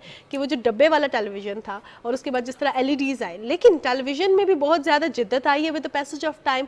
ब्लैक एंड वाइट से 3 घंटे की ट्रांसमिशन से 24/7 आवर्स की ट्रांसमिशन देना और कंटिन्यूसली इंफोटेनमेंट प्रोवाइड करना, फिर ये जो डिफरेंट कलर्स, ये फिर हमने ये भी देखा HD, फिर हम अब ये देख रहे हैं कि अब तो 3D भी आ गया, स्मार्ट LEDs अब दस्तयाब है। लेकिन महानूर, जो इम्पॉर्टेंट चीज़ है वो ये कि बतौर मीडियम इस इन्वेंशन ने, इस ईजाद ने दुनिया पर क्या इम्पैक्ट डाला, दुनिया को किस तरह से तब्दील किया, लोगों को वो मालूमात फ़राहम की जो शायद मुमकिन नहीं थी। गो के मालूमात तक रसाई के मुख्तलिफ ज़राए मौजूद थे, लेकिन टेलीविज़न ने उसको यकलख्त इतना तब्दील कर दिया कि पलक झपकने में आपको पूरी दुनिया के हवाले से ख़बर मिल जाती थी। पाकिस्तान टेलीविज़न भी उन तमाम जहतों में आपके लिए खिदमात फ़राहम कर रहा है।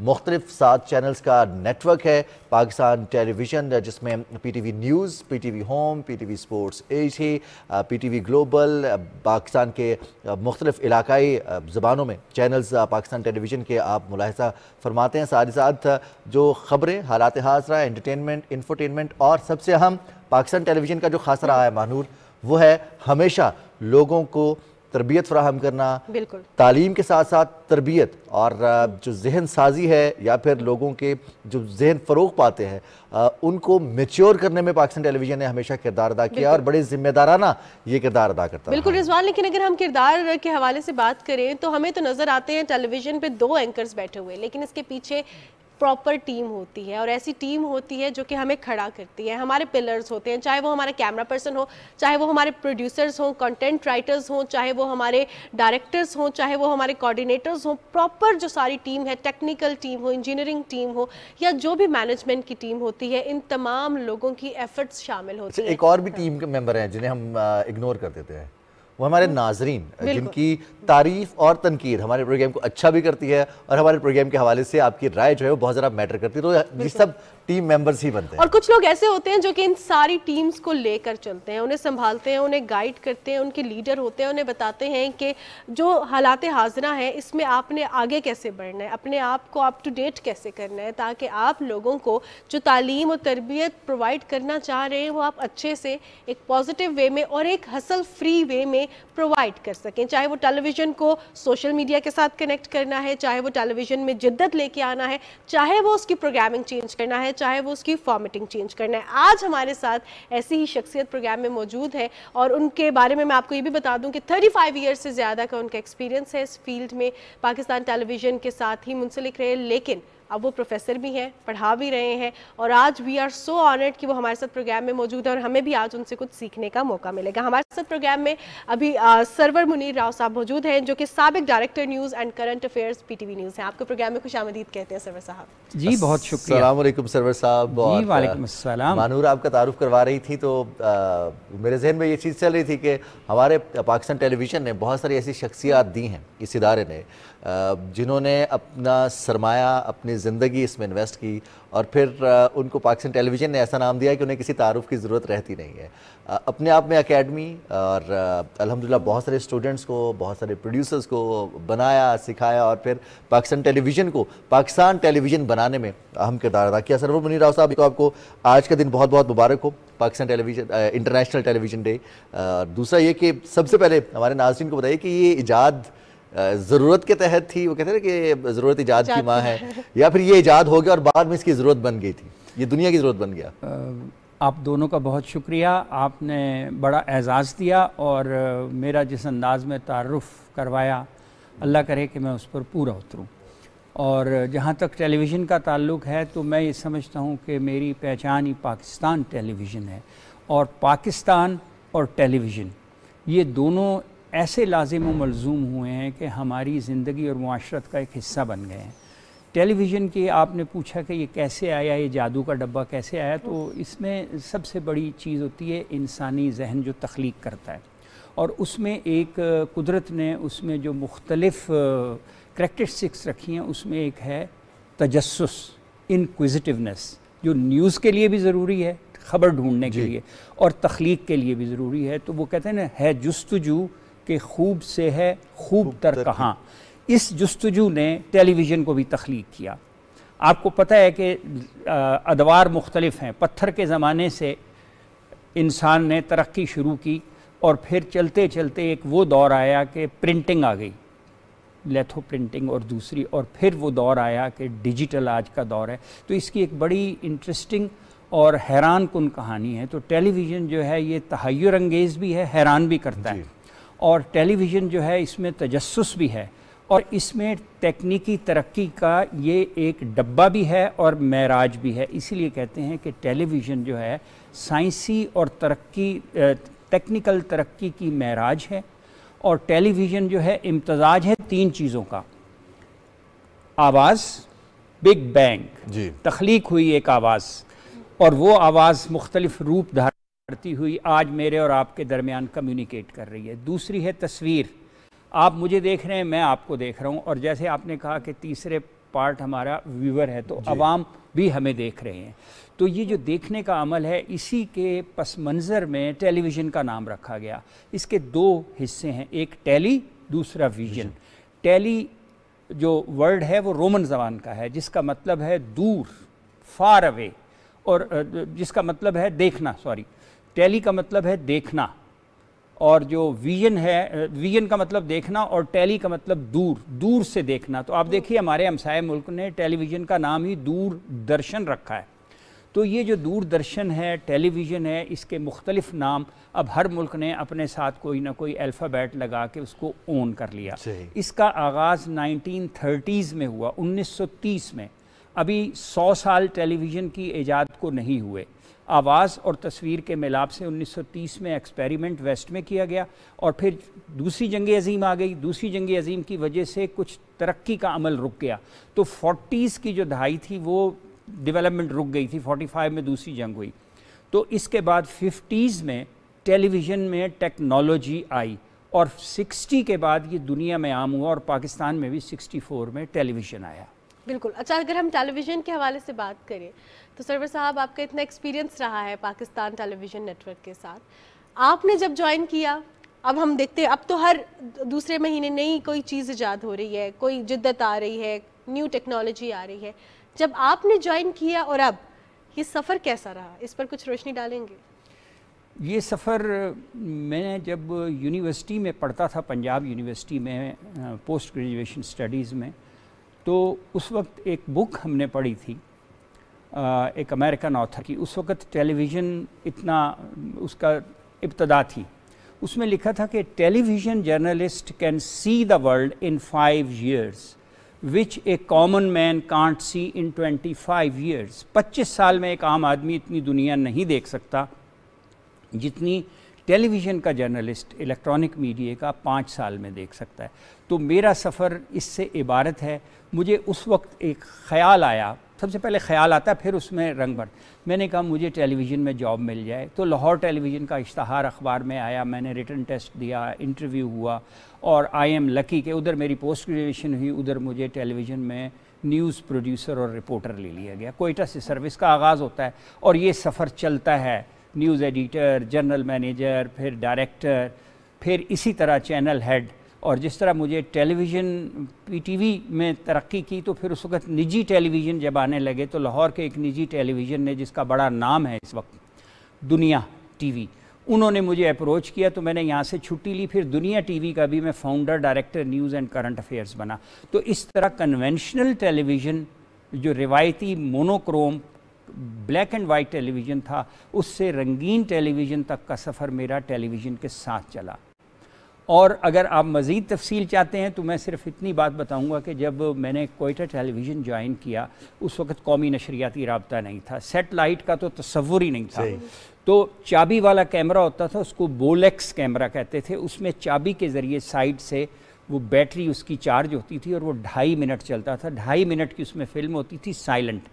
दूसरा कैमरा एक एरी-एस-टी आया था, जिसमें 10 मिनट की साउंड रिकॉर्डिंग होती थी, और दोनों साइमल्टेनियसली चलते थे।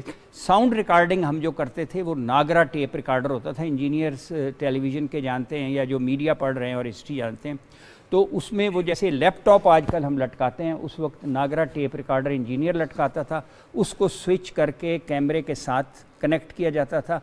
जैसे वीआईपी बोलता था तो वो क्लिप करता था, उसकी आवाज़ अलग रिकॉर्ड होती थी, तस्वीर अलग, और फिर टेलीविज़न स्टेशन आकर लेबॉर्ट्री में दोनों फिल्में प्रोसेस होती थी। प्रोसेस होने के बाद फिर जो एडिटिंग ये हेडक्वार्टर्स में आपके यहाँ अगर आर्काइव टेलीविज़न ने म्यूज़ियम बनाया तो उसमें होगा, तो वहाँ एक स्पूल होता था, ऐसे एडिटर बैठता था, एक इस तरफ स्पूल था, एक इस तरफ था, इधर फिल्म लगाई जाती थी, छोटी सी स्क्रीन थी मॉनिटर, उस पे वो नेगेटिव प्रिंट में नज़र आता था, तो प्रोड्यूसर पास खड़ा होता था, वो फिर लिप सिंकिंग करता था। जैसे वीआईपी प्राइम मिनिस्टर उस वक्त जुल्फ़िकार अली भुट्टो थे, तो उन्हीं की ज़्यादा कवरेज चलती थी। वो जब बोलते थे तो उनके लिप्स को उस साउंड से सिंक करके फिर जैसे लोशन होता है, ये आजकल एल्फी वगैरह उस तरह का लिक्विड से दोनों शॉट्स को जोड़ा जाता था, चंद सेकंड्स की शॉट्स होते थे, जोड़ के फिर उनको स्पूल पे टेलीविज़न स्टूडियो में जाकर चलाया जाता था। वो प्रिंट शक्ल में टेलीविज़न स्क्रीन पे आता था, तो वो तस्वीर चलती हुई नज़र आती थी, बोलती हुई। ये एक बड़ी इंटरेस्टिंग बोलती हुई सारी चीज़ें, चलती और बोलती तस्वीर। अच्छा सरवर साहब, ये तो सफ़र का आगाज़ हो गया, साथ ही टेलीविज़न का आगाज़ कैसे हुआ। अब एक बात हम करते हैं, अक्सर हमारे नाजरीन भी हमसे ये पूछते हैं, हमारे जो सीनियर्स हैं वो भी ये कहते हैं कि सिर्फ टीवी आपको मौका नहीं दे रहा है, एक नौकरी नहीं दे रहा, आप यहाँ पर खिदमत नहीं कर रहे, इदारा आपकी तरबियत भी कर रहा है। बतौर इदारा सरवर मुनीर राव की तरबियत या फिर इस इदारे से वाबस्ता जितने लोग हैं उनकी तरबियत में इस इदारे का कितना किरदार है। एक ताज़ा ग्रेजुएट इंसान से उसको प्रोफेशनल, ज़िम्मेदार, फैसला साज, पॉलिसी साज बनाने में इदारे का क्या किरदार रहा? देखिए, एक तो बेसिक कॉन्सेप्ट अगर हमारा क्लियर है तो इसकी तरबियत का अंदाज़ा हो जाएगा कि एक है मैसेंजर, जो पैगाम, एक है मैसेज, दूसरा है मैसेंजर, और तीसरा है रिसीवर। जैसे आप सवाल कर रहे हैं तो आप मुझसे पूछते हैं, मैं जो जवाब देता हूं वो टीवी स्क्रीन पर आवाम देख रही है, तो बिल्कुल इसी तरह जैसे एक माइक दरमियान में होता है, तो television is a link between message, messenger and the people. तो हम जो गुफ्तगू कर रहे हैं, आप जो सवाल मुझसे पूछ रहे हैं, तो पीपल जज कर रहे हैं कि ये सवाल कितना अहम है और क्या मैं रेलेवेंट जवाब दे रहा हूँ कि नहीं, तो अवाम तय करते हैं कि जी ये प्रोग्राम देखना है कि नहीं। बिल्कुल इसी तरह टेलीविज़न इज़ ए टूल। अब टूल के इस्तेमाल का एक टेक्निकल एस्पेक्ट है और एक साइकोलॉजिकल वार कह लें उसको उस दौर में। तो जो टेक्निकल एस्पेक्ट्स है उसकी एक्सपर्टीज़ जब टेलीविज़न आया तो लोगों ने ब्लैक एंड वाइट से लेके कलर टेलीविज़न और अब डिजिटल टेलीविज़न और अब AI, ये जो आर्टिफिशियल इंटेलिजेंस आ गई है, वो भी लोग लर्न कर रहे हैं और उसकी एप्लीकेशन टेलीविज़न पर हो रही है। टेलीविज़न अब सिर्फ एक जादू का डब्बा या एक बॉक्स नहीं रहा है इलेक्ट्रॉनिक का जिससे आप ख़बरें हासिल करते हैं या एंटरटेनमेंट और इन्फोटेनमेंट करते हैं। अब टेलीविज़न मिनिएचर फॉर्म में आकर आपकी हथेली में आ गया है। आज का मोबाइल भी इसी टेक्नोलॉजी डेवलपमेंट की एक महराज है और ये प्रोसेस मुसलसल चल रहा है। वो ख़बरें जो आपने शुरू में कहा कि वो ऊपर एंटेना ठीक करते थे, दाने ख़त्म हो गए, वहाँ से स्टार्ट लेके अब क्या है, इसी लम्हे दुनिया के किसी भी हिस्से में जहाँ आपका सिग्नल जा रहा है वो साइमल्टेनियसली हमें देख सकता है। तो ये क्या चीज़ है, ये दी हाइट ऑफ टेक्नोलॉजिकल डेवलपमेंट और इन्फ्लुएंस मैसेज का। तो जो मैसेज जब आता है, अब इस वक्त ग्लोबल विलेज का कॉन्सेप्ट कहाँ से आया, टेक्नोलॉजिकल डेवलपमेंट और मीडिया की डेवलपमेंट से आया। तो ग्लोबल विलेज हम तभी बने हैं कि the world is in your palm, आपकी हथेली में मोबाइल है, आप बेड में भी बैठे हैं रज़ाई लेके तो आप टेलीविज़न देख रहे हैं, आप क्लास में बैठे हैं तो टेलीविज़न देख रहे हैं। ये सब टेलीविज़न की ऑफ शूट्स हैं। बिल्कुल, this is debatable but it is the basic thing. इसमें मैसेज भी जा रहा है, मालूमात भी जा रही है, इंफॉर्मेशन भी जा रही है, लोगों के जहन भी तब्दील हो रहे हैं। एडवर्टीजमेंट क्या करती है, आपको मार्केटिंग कर रही है, ख़बरें आपको इतला दे रही है। मुनीर साहब, अगर हम जिस तरह आपने कहा कि अब इट्स इन योर पाम, आप एक क्लिक पे जहाँ पे भी चाहे दुनिया का कोई भी टेलीविज़न देख सकते हैं, तो जब हम अब सोशल मीडिया के दौर की बात करते हैं, आर्टिफिशियल इंटेलिजेंस, वर्चुअल रियलिटी के हवाले से बात करते हैं, जब हम टेलीविज़न पे बैठे होते हैं रेगुलेशंस हैं, हमने फॉलो करने हैं रूल्स एंड रेगुलेशंस। फिर जब हम सोशल मीडिया के हवाले से बात करते हैं तो वहाँ पे वो रेगुलेशंस नहीं है, वहाँ पे कोई भी नैरेटिव बिल्ड हो सकता है। इसी तरह के टेलीविज़न को देखें तो ये बहुत यूज़फुल भी है, लेकिन ये एक बहुत ख़तरनाक, असले से भी ज़्यादा ख़तरनाक हो सकता है अगर रूल्स एंड रेगुलेशंस फॉलो नहीं होंगे। तो अब ये जो कॉन्ट्रास्ट आ गया है दो चीज़ों का, एक ऐसी जगह जहाँ पे बहुत रूल्स एंड रेगुलेशंस है, एक ऐसी जगह जहाँ पे कोई रूल्स एंड रेगुलेशंस नहीं है, फ्री मीडियम है, फ्री मीडिया है, आप कुछ भी कह रहे हैं, आप कोई भी नैरेटिव बिल्ड करें। तो इसमें आप अब देखें तो टेलीविज़न का अब किरदार डबल हो गया, रिस्पॉन्सिबिलिटी डबल हो गई है। तो अब किन किन चीज़ों की ज़रूरत है, आप इसको कैसे देखते हैं? देखिए, एक पॉलिटिकल साइंटिस्ट, फिलोसफर और जिन्होंने मुख्तलिफ थियरीज़ बनाई हैं कम्युनिटी की भी और अदरवाइज़ भी, तो हॉब्स लॉक रूसो ने कहा था कि man is born free but he is everywhere in chains. Exactly. बच्चा आज़ाद दुनिया में आता है लेकिन पेरेंट्स कहते हैं ये ना करो वो ना करो। Same applies to the television. Television चूँकि एक बड़ी सोची समझी एफर्ट्स से बना, उसके रूल्स एंड रेगुलेशन बने, बाकायदा चार्टर पेश हुए, कैबिनेट्स में चीज़ें डिस्कस होती हैं, उस मुल्क के एक्सपर्ट्स बैठते हैं, मीडिया एक्सपर्ट्स, तो वो ये तय करते हैं कि इसका ऑब्जेक्टिव क्या होगा। जैसे पीटीवी का ऑब्जेक्टिव है इंफॉर्मेशन, एंटरटेनमेंट, और जो भी ऑब्जेक्टिव्स तय पाए, इसी तरह हर मुल्क अपने ऑब्जेक्टिव तय करता है। तो इसलिए दो टाइप्स के टेलीविज़न आपको मिलते हैं। One is the public service television, जैसे DW है, दूरदर्शन है, PTV है, BBC है और अमेरिकन टेलीविज़न्स हैं, कुछ निजी टेलीविज़न वहाँ भी हैं, हमारे यहाँ भी हैं। तो जो पब्लिक सर्विस टेलीविज़न होता है वो सर्टन रूल्स एंड रेगुलेशन के ताबे होता है और उससे वो बाहर नहीं लगता, क्योंकि बोर्ड ऑफ डायरेक्टर फैसला करता है या दी ऑनर गवर्नमेंट हो या कोई हो, वो फैसला करते हैं कि हमारी पॉलिसी क्या है, तो अदारे को वो इम्प्लीमेंट करनी है। जो निजी टेलीविज़न है उनकी पॉलिसी गवर्नमेंट से ज़रा मुख्तलिफ होती है, उसलिए रीच बढ़ती है। तीसरा, सोशल मीडिया जो आया है, इट्स ए मशरूम ग्रोथ। जैसे एक आवाम हजूम में है, जैसे सोसाइटी डेवलप होती है, तो इसी तरह सोशल मीडिया जब आया, सोशल मीडिया है ही मुआशरत। मुआशरे में आपको शरीफ आदमी भी मिलेगा, नोटोरियस भी मिलेगा, मजहबी सोच का बंदा भी मिलेगा, आपको उसमें पॉलिटिकल सोच का बंदा भी मिलेगा, आप में उसमें फ़िलासफ़र भी मिलेगा, आप में उसमें शरारती जहन भी मिलेगा, आप में उसमें मदर पिदर आज़ादी वाले भी मिलेंगे और ऐसे भी लगेंगे कि इंसान जो है उसको पाबंद रखें। तो उसी की झलक आपको जब ये टूल सोशल मीडिया का, ये टेलीविज़न डेवलप हो के इसके अंदर आया, तो यूट्यूब आ गया, व्हाट्सएप आ गया, अब हर एक के पास है, चाहे कोई उसमें अब्यूज़ करे या किसी की रिस्पेक्ट करे। अच्छा, अब इसको रेगुलेट करने लेकिन पाकिस्तान टेलीविजन तो अपनी जिम्मेदारियां अदा करता रहेगा। पाकिस्तान टेलीविजन रिवायतों का अमीन है और जिस तरह से पाकिस्तान टेलीविजन ने किरदार अदा किया, सरोवर मुनी राव साहब हमारे साथ स्टूडियोज़ में मौजूद रहे इंटरनेशनल टेलीविजन डे के हवाले से। सर, आपका बहुत बहुत शुक्रिया। इंशाल्लाह आने वाले वक्तों में हम आपसे मज़ीद भी सीखते रहेंगे और ना सिर्फ हम सीखते रहेंगे बल्कि बहुत सारे ऐसे लोग जो टेलीविज़न को बतौर शोबा ज्वाइन करना चाहते हैं, इस पर अपना करियर बनाना चाहते हैं, इस फील्ड में आना चाहते हैं, ना सिर्फ पाकिस्तान टेलीविज़न बल्कि पाकिस्तान में जैसे प्राइवेट चैनल्स हैं उनकी बात करें, दुनिया भर में TV चैनल्स मौजूद है, वहाँ पर अगर आप कामयाब होना चाहते हैं तो जो बुनियादी प्रिंसिपल्स हैं, पॉलिसी है, उसूल है मानूर, वो तो हम देखते हैं, स्टैंडर्ड्स जिन्हें हम कहते हैं वो तो टेलीविज़न के हवाले से यही रहेंगे। कैमरा यही होगा, माइक यही होगा, इसी तरह से ट्रांसमिशन होगी। हाँ, मॉड्स डिफरेंट हो सकते हैं, लैंग्वेज डिफरेंट हो सकती है, कलर्स डिफरेंट हो सकते हैं, वो AI जनरेटेड हो सकते हैं।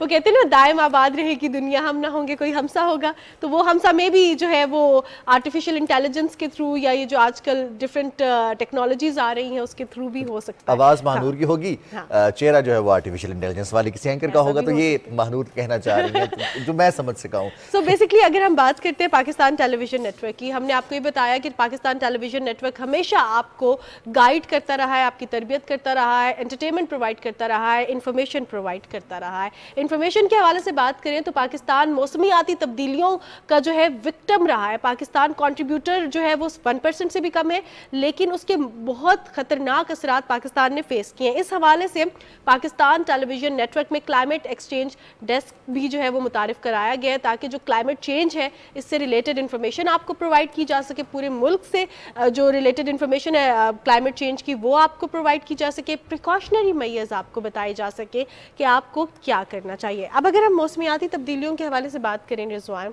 ये एक ऐसी चीज़ है जिस पर बात करना बहुत ज़रूरी है। अभी जो महीना है नवंबर का, 30 नवंबर को COP28 भी है और इस हवाले से तमाम जो ममालिक हैं वो अपना लाया अमल तो तैयार कर रहे हैं, लेकिन आवाज़ भी उठा रहे हैं वो ममालिक जो कि कंट्रीब्यूटर कम है हमारी तरह और विक्टिम ज़्यादा हैं क्लाइमेट चेंज के। और इसमें महानूर सबसे ज़रा ज़रूरी चीज़ ये है कि हम जो क्लाइमेट चेंज का डेस्क है, आपने कहा कि पाकिस्तान टेलीविज़न में कायम किया गया है, इस हवाले से खुसूसी कौंसल भी बनाई गई है पाकिस्तान माहौलियाती तब्दीली कौंसल के हवाले से।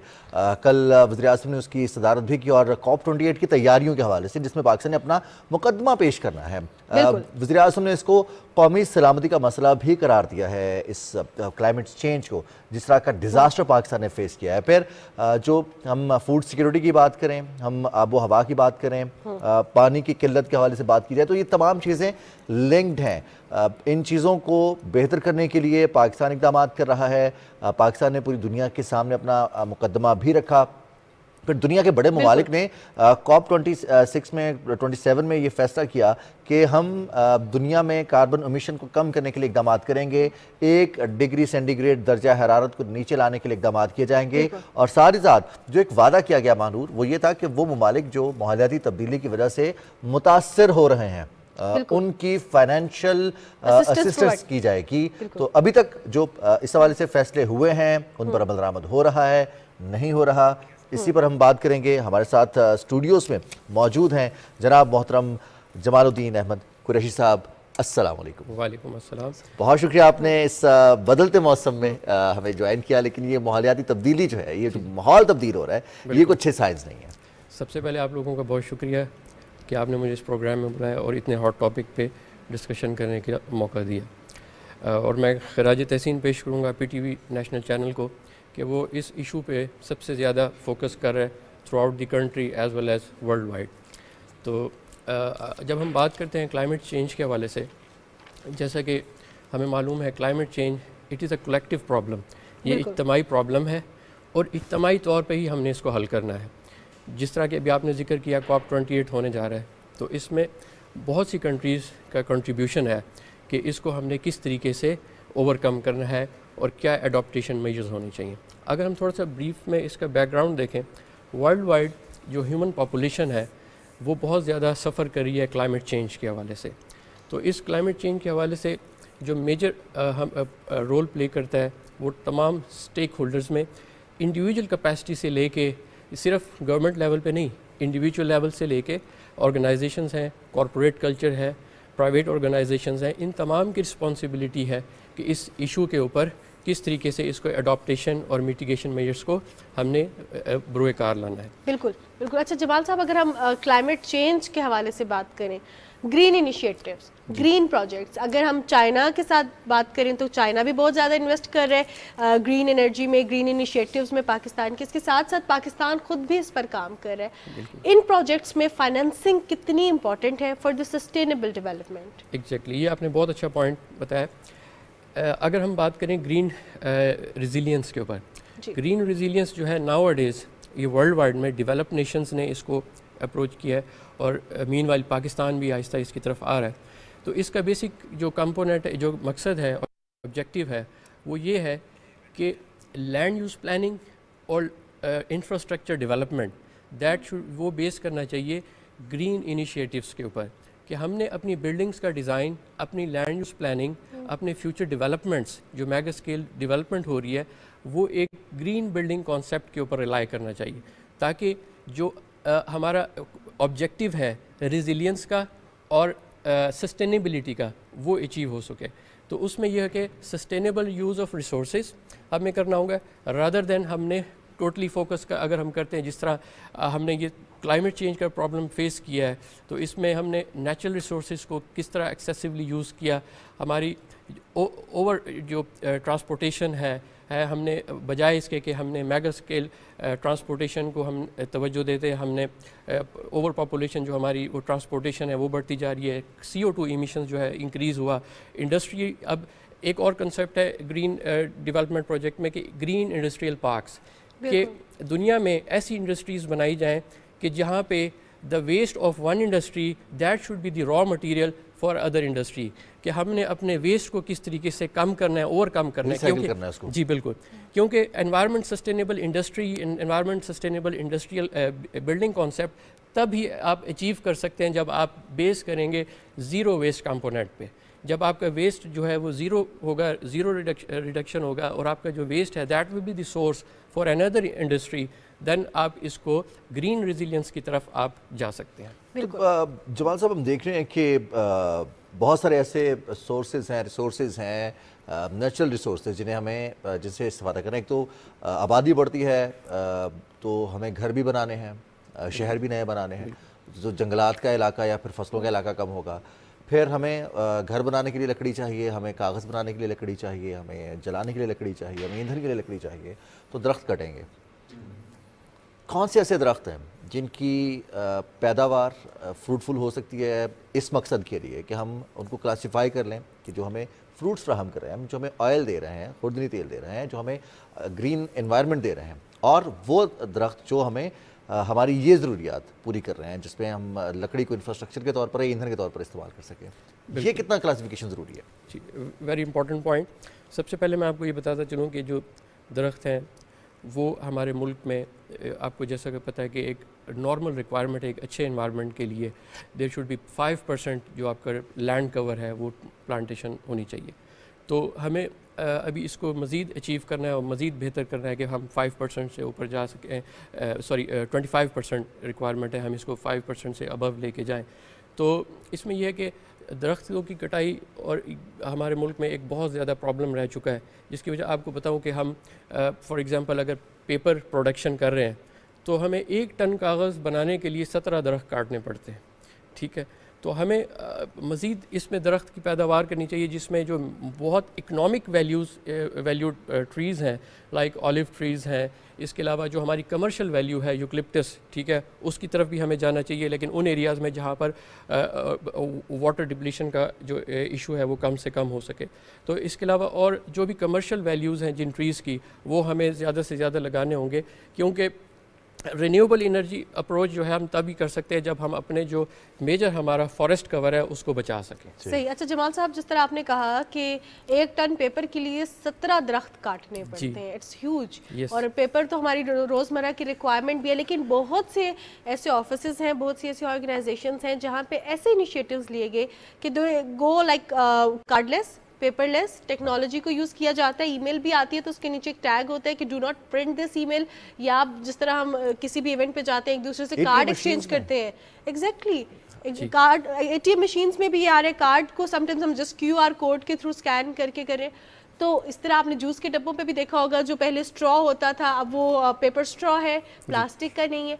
तो लेकिन क्या प्लास्टिक की पैकिंग में, लेकिन वो जिस हद तक हम उसको रिड्यूस करें, so basically what do you think कि सिर्फ कार्बन इमिशन ही मसला है या और भी चीज़ें हैं कि जो रूटीन में, जैसे AC लगा होता है हम बाहर निकल जाते हैं, ये भी तो सोर्स है ना इस चीज़ का कि हम अपने इन्वायरमेंट को डिस्ट्रॉय करें। तो इसके अलावा कार्बन इमिशन के अलावा कौन कौन सी चीज़ें हैं जिन पे हम इमीडिएटली काबू पा सकते हैं? एग्जैक्टली, ये बहुत अच्छा पॉइंट है। इस हवाले से कार्बन इमिशंस के अलावा जिस तरह हमारे कंट्री में इस वक्त बहुत अच्छा एक इनिशिएटिव चल रहा है कि प्लास्टिक के ऊपर हम बैन करें, इसको मुकम्मल तौर पे बैन होना चाहिए, क्योंकि नॉन बायोडिग्रेडेबल कंपोनेंट है जिसकी वजह से पोल्यूशन जो लेवल है वो भी इंक्रीज़ हो रहा है। और दूसरा ऑन दी अदर हैंड जो सबसे बेसिक नीड है पानी का सही इस्तेमाल, ठीक है, ये तो एक ऐसी मेजर इशू है जो कि ग्रास रूट लेवल से स्कूल्स में बच्चों से लेके बड़ों तक इसको हमें अप्रोच करना चाहिए कि पानी का इस्तेमाल जो है, ठीक है, इसके अलावा और दूसरी जो रिसोर्सेज हैं, क्योंकि हमें अपने आप को ये जो क्लाइमेट चेंज है इसके लिए अडॉप्टेशन मेजर्स जब हम तब ही डेवलप कर सकेंगे, मिटिगेशन मेजर्स इम्प्लीमेंट कर सकेंगे जब हम अपने आप को जब तक नेचुरल वे में एक नेचुरली साउंड एनवायरनमेंट में नहीं लेके आते, जब तक आप रिलाई करेंगे नॉन रिन्यूएबल एनर्जी रिसोर्सेज के ऊपर और तमाम जो भी लाइफस्टाइल पैटर्न है उनको चेंज नहीं करेंगे, तब तक आप इसमें अडॉप्टेशन मेजर्स प्रैक्टिकली इम्प्लीमेंट नहीं कर सकते। सही। अब अच्छा, हम कुछ बात करते हैं अपने, आप कुछ पूछना चाह रहे हैं? जी, एक बहुत इंपॉर्टेंट सवाल, जिस तरह आपने पानी के इस्तेमाल के हवाले से बात की, पानी की रिसाइकलिंग ये कितनी ज़रूरी है? क्योंकि जब हम कहते हैं, अब हम बात करें पाकिस्तान की, कराची में अगर जब कोई कहता है कि पानी की कमी है तो हम फ़ौरन कहते हैं वहाँ पे तो समंदर है। इसी तरह अगर रावलपिंडी इस्लामाबाद की बात होती है हम कहते हैं प्रॉपर रावल डैम इधर है, पानी की क्या कमी है? सो बारिशें इतनी होती हैं तो पानी की कमी क्या? तो what is recycling of water और ये कितनी ज़रूरी है? जी बिल्कुल, पानी की रिसाइकलिंग जो है बहुत इंपॉर्टेंट है, क्योंकि आप देखें आजकल हमारे मुल्क में सबसे मेजर इशू जो इस वक्त चल रहा है वो एयर पोल्यूशन का है। ऑन दी अदर हैंड अगर हम प्रीवियस डेकेड पे देखें तो वाटर पोल्यूशन जो है वो सबसे मेजर इशू है। हमारे मुल्क में सबसे ज़्यादा 40% जो वाटर बॉर्न डिजीज़ हैं वो कंटेमिनेटेड वाटर की वजह से, ठीक है। उसकी मेजर वजह यही है कि हमारे जो ग्राउंड एक्यूफर्स हैं, ग्राउंड वाटर टेबल्स हैं, उसमें कंटेमिनेटेड वाटर विदाउट ट्रीटमेंट जो है वो एक्यूफर्स को पोल्यूट कर रहा है, कंटेमिनेट कर रहा है। तो इसका जो सबसे पहला मैं जो कहूँगा, इंडस्ट्रीज़ को फोकस करना चाहिए वेस्ट वाटर ट्रीटमेंट सिस्टम की तरफ, ठीक है। जिस तरह इन्होंने बात की कि कराची में excessive amount of water available है, लेकिन वहाँ पर पानी पीने के लायक नहीं है, इस्तेमाल करने के लायक नहीं है। तो उसका मेजर हल यही है कि गवर्नमेंट लेवल पे भी वहाँ पे डीसैलिनेशन प्लांट जो है वो बहुत ज़रूरी है, वो उसका इम्प्लीमेंटेशन वहाँ पे ज़रूरी है, ताकि वहाँ के जो excessive amount of huge population है उसके ज़रूरत को पूरा कर सके। और इंडस्ट्रीज़ के ऊपर भी लागू है, ना सिर्फ गवर्नमेंट के ऊपर, इंडस्ट्रीज़ के ऊपर भी लागू है कि वो अपना वेस्ट वाटर ट्रीटमेंट मैकेनिज़्म को इम्प्रूव करें, ताकि जो लोग पानी पी रहे हैं जिनके पास, क्योंकि हमारे मुल्क में बहुत कम लोग हैं जो मिनरल वाटर पे तरजीह देते हैं, और बाकी जो रूरल एरियाज़ के लोग हैं उनके पास मिनरल वाटर पीने का नहीं है। ख़ासकर सिंध में बहुत इशू है साफ़ पीने के, साफ़ पानी का। तो वेस्ट वाटर ट्रीटमेंट वो बुनियादी ज़रूरत है कि वहाँ पे पानी का जो साफ़ डिस्चार्ज है वो होना चाहिए। लेकिन यहाँ पर ख़ुद साफ़ पानी पिएं और उस प्लास्टिक बोतल को आप बाहर फेंक कर या माहौल में फेंक कर माहौल को आलूदा कर रहे हैं, तो ये भी जिम्मेदाराना रवैया नहीं है। हमें थोड़ा सा इस सवाल से भी जिम्मेदाराना हो। लेकिन जमाल अहमद कुरैशी साहब, COP28 हमें अपना मुकदमा पेश करना है। जी बिल्कुल। मानूर ने कहा कि 30 नवंबर को हो रही है और ग़ालिबन अब 8 दिन बाकी हैं, तो पाकिस्तान कितना मजबूत मुकदमा पेश कर सकता है अपना? बिल्कुल, पाकिस्तान को डेफिनेटली अपना जो मुकदमा है बड़ा डोमिनेटली इसको पेश करना चाहिए, क्योंकि हमारे यहाँ जो क्लाइमेट चेंज का हम बहुत ज़्यादा इसके सफ़र कर रहे हैं, क्लाइमेट चेंज प्रॉब्लम को, ख़ासकर जो हमारे यहाँ फ्लड्स हैं, ठीक है, एग्रीकल्चर प्रोडक्शन है, फूड अवेलेबिलिटी है, वो सफ़र कर रही है क्लाइमेट चेंज के प्रॉब्लम से। तो मेजर इशू ये है हमारा कि हमने अपनी कैपेसिटी बिल्डिंग किस तरीके से करनी है आगे आने वाले वक्तों में, हमने अपने सिस्टम को सस्टेनेबल डेवलपमेंट की तरफ किस तरीके से लेके जाना है। ये बुनियादी फ़राइज़ होंगे हमारी इस डेवलपमेंट के लिए, ताकि हम अपने जो क्लाइमेट चेंज का प्रॉब्लम है उसको बेहतर तरीके से ओवरकम कर सकें। जो हमारा फ्लड्स है वो मेजर इशू है, जिसकी वजह से ना सिर्फ हमारी एग्रीकल्चर प्रोडक्शन डिस्टर्ब हो रही है, बल्कि हमारी जो पॉपुलेशन है वो बहुत ज़्यादा, पॉपुलेशन डिस्टर्बेंस है, तो उससे जो इकोनॉमिक क्राइसिस है वो बहुत ज़्यादा। बिल्कुल, बहुत शुक्रिया जमालुद्दीन कुरैशी साहब, आपने हमें मौसमियाती तब्दीलियों के हवाले से आगाह किया, पाकिस्तान के स्टैंड के हवाले से, पाकिस्तान की प्रिपरेशंस के हवाले से आगाह किया। हम मौसमियाती तब्दीलियों के हवाले से बात कर रहे थे, और अगर हम बात करते हैं इको फ्रेंडली चीज़ों की, तो हम रूटीन में, रिजवान आपने देखा होगा कि हम कपड़े बहुत ज़्यादा बनवाते हैं, और कपड़े ज़्यादा बनवाने से ये भी प्रॉपर इंडस्ट्री है, प्रॉपर जो है आपको पैसे तो लगते ही हैं, लेकिन it is not eco friendly. रोज़ नया सूट पहनना इज़ नॉट इको फ्रेंडली। इसके हल के लिए जो हमारी थ्रिफ्ट शॉप्स होती हैं, जो कि हमारी यूज्ड कपड़े होते हैं, जिनको हम लंडा बाज़ार भी कहते हैं, वहाँ पे जैसे ही मौसम चेंज होता है वहाँ पे रश स्टार्ट हो जाता है, और ये एक बहुत अच्छा इनिशिएटिव है। ना सिर्फ इस तरह कि ये आपको कम अमाउंट में चीज़ें मिल जाती हैं, बल्कि इस तरह भी कि ये इको फ्रेंडली है। इससे आपकी एनवायरनमेंट जो है वो सस्टेनेबिलिटी की जाने बढ़ती है, और जो बेसिकली ये भी चीज़ें कि दुनिया भर की जो चीज़ें हैं ना आपको ईजिली मिल भी जाती हैं। और एक और जो बड़ी, जैसे आपने मुश्किल से नाम लिए हैं दुकानों के जहाँ से कपड़े मिल जाते हैं, यूरोप में इन्हें क्या कहा जाता है, इन्हें प्री लव्ड मटेरियल्स भी कहा जाता है। अगर वो कपड़े हैं प्री लव्ड या शूज़ हैं, तो फिर कुछ हम बात करेंगे इसी हवाले से, लंडा बाज़ार के हवाले से भी। लेकिन एक बहुत अहम सब्जेक्ट है, बहुत अहम इशू है जो कि हमारे रवैयों से जुड़ा हुआ है। महानूर, घर में कोई भी खुशी आती है, ख़ासतौर पर अगर बच्चों की सूरत में है, तो तमाम माँ बाप की ख्वाहिश होती है कि वो अपने बच्चों को बेहतरीन ज़िंदगी दें, उनके साथ बेहतरीन वक्त गुजारें, उनकी शरारतों से महजूज़ हों, उनके साथ गुजरने वाले हर लम्हे को यादगार बनाएं। लेकिन अक्सर ऐसा हो नहीं पाता। बिल्कुल, उसके पीछे क्या रीजन? उसके पीछे रीज़न है पोस्टपार्टम डिप्रेशन। पोस्टपार्टम डिप्रेशन एक ऐसा डिप्रेशन है जो कि माँओं को बच्चे की पैदाइश के फ़ौरन बाद शुरू हो जाता है। ये जहनी मसला है, बीमारी है, ये मैनेजमेंट इसकी रिक्वायर्ड है या इसका क्योर मुमकिन है, इस पर हम आज के प्रोग्राम में बात करेंगे। लेकिन आपको ये बता दूं कि एक तहकीक के मुताबिक दुनिया की 13% ख़वातीन ज़चगी के बाद इस किस्म के डिप्रेशन का शिकार होती हैं, और तरक्की पजीर ममालिक जो है उसमें इसकी जो परसेंटेज है वो 20% सेट है। पाकिस्तान में अगर बात की जाए पोस्टपार्टम डिप्रेशन की, यानी कि ऐसा डिप्रेशन जो बच्चे की पैदाइश के बाद माँ को होता है, उसकी तादाद जो है वो 28% है। इसके पीछे रीज़न क्या है, ये क्यों ख़वातीन को हो जाता है, किन ख़वातीन को ये पोस्टपार्टम डिप्रेशन होता है, और क्या ये जेनेटिकल भी होता है कि अगर आपकी जो वालिदा हैं उनको डिप्रेशन हुआ तो क्या आपको भी ये होने के चांसेस हैं या नहीं। इस पर बात करने के लिए हमारे साथ प्रोग्राम में डॉक्टर फरहत ज़ेहरी मौजूद है। सबसे पहले तो आपको खुशामदीद कहती हूँ, इतने इंपॉर्टेंट मौजू पर बात करने के लिए आपने वक्त निकाला। डॉक्टर फरहत, पोस्टपार्टम डिप्रेशन एक अगर हम इसकी डेफिनेशन के हवाले से बात करें, आफ्टर पार्टम, आफ्टर डिलीवरी ये डिप्रेशन होता है, किस टाइम पीरियड से स्टार्ट होता है और कितने टाइम पीरियड तक ये रहता है? अच्छा, इसमें ना पोस्टपार्टम को डिस्कस करने से पहले मैं थोड़ा सा ये बता दूं डिप्रेशन के सिम्टम्स क्या होते हैं। एक तो मूड स्विंग्स बहुत ज़्यादा मदर्स को होते हैं, लो सेल्फ इस्टीम, किसी चीज़ में इंटरेस्ट ना रहना, ईटिंग हैबिट्स चेंज होती हैं, स्लीप हैबिट्स चेंज होती हैं, यानी बिल्कुल लेथार्जिक एक सिचुएशन आ जाती है। अब ये सिम्टम्स 3 जगहों पे हम डिवाइड करते हैं, प्री पार्टम डिप्रेशन, पोस्टपार्टम और पोस्टपार्टम साइकोसिस। प्री पार्टम डिप्रेशन होता है जो स्टार्ट हो जाता है during pregnancy, 3rd 4th month से 5th मंथ से ऑनवर्ड स्टार्ट होता है। पोस्टपार्टम डिप्रेशन होता है जैसे ही डिलीवर हुआ बेबी, साथ ही 2 दिन में 3 दिन के अंदर अंदर हम मदर्स में बहुत ज़्यादा एक लो सेल्फ इस्टीम और मूड स्विंग्स देखते हैं, और बहुत क्राइंग स्पेल्स बहुत होते हैं, रोना बहुत आता है, बच्चे से भी प्यार करने का दिल नहीं चाहता। मैं आपको बताती हूँ। अच्छा, पोस्टपार्टम डिप्रेशन के बाद जो 3rd टाइप है दैट इज़ पोस्टपार्टम साइकोसिस। अब ये इतनी सीवियर होती है जिसमें मदर्स खुद को भी सेल्फ हार्म कर सकती हैं फिजिकली, और बच्चों को भी सेल्फ हार्म कर सकती हैं, मतलब कि बच्चों को इवन के इतनी स्टडीज़ तो खैर कम है मगर बच्चों को मार भी देती हैं।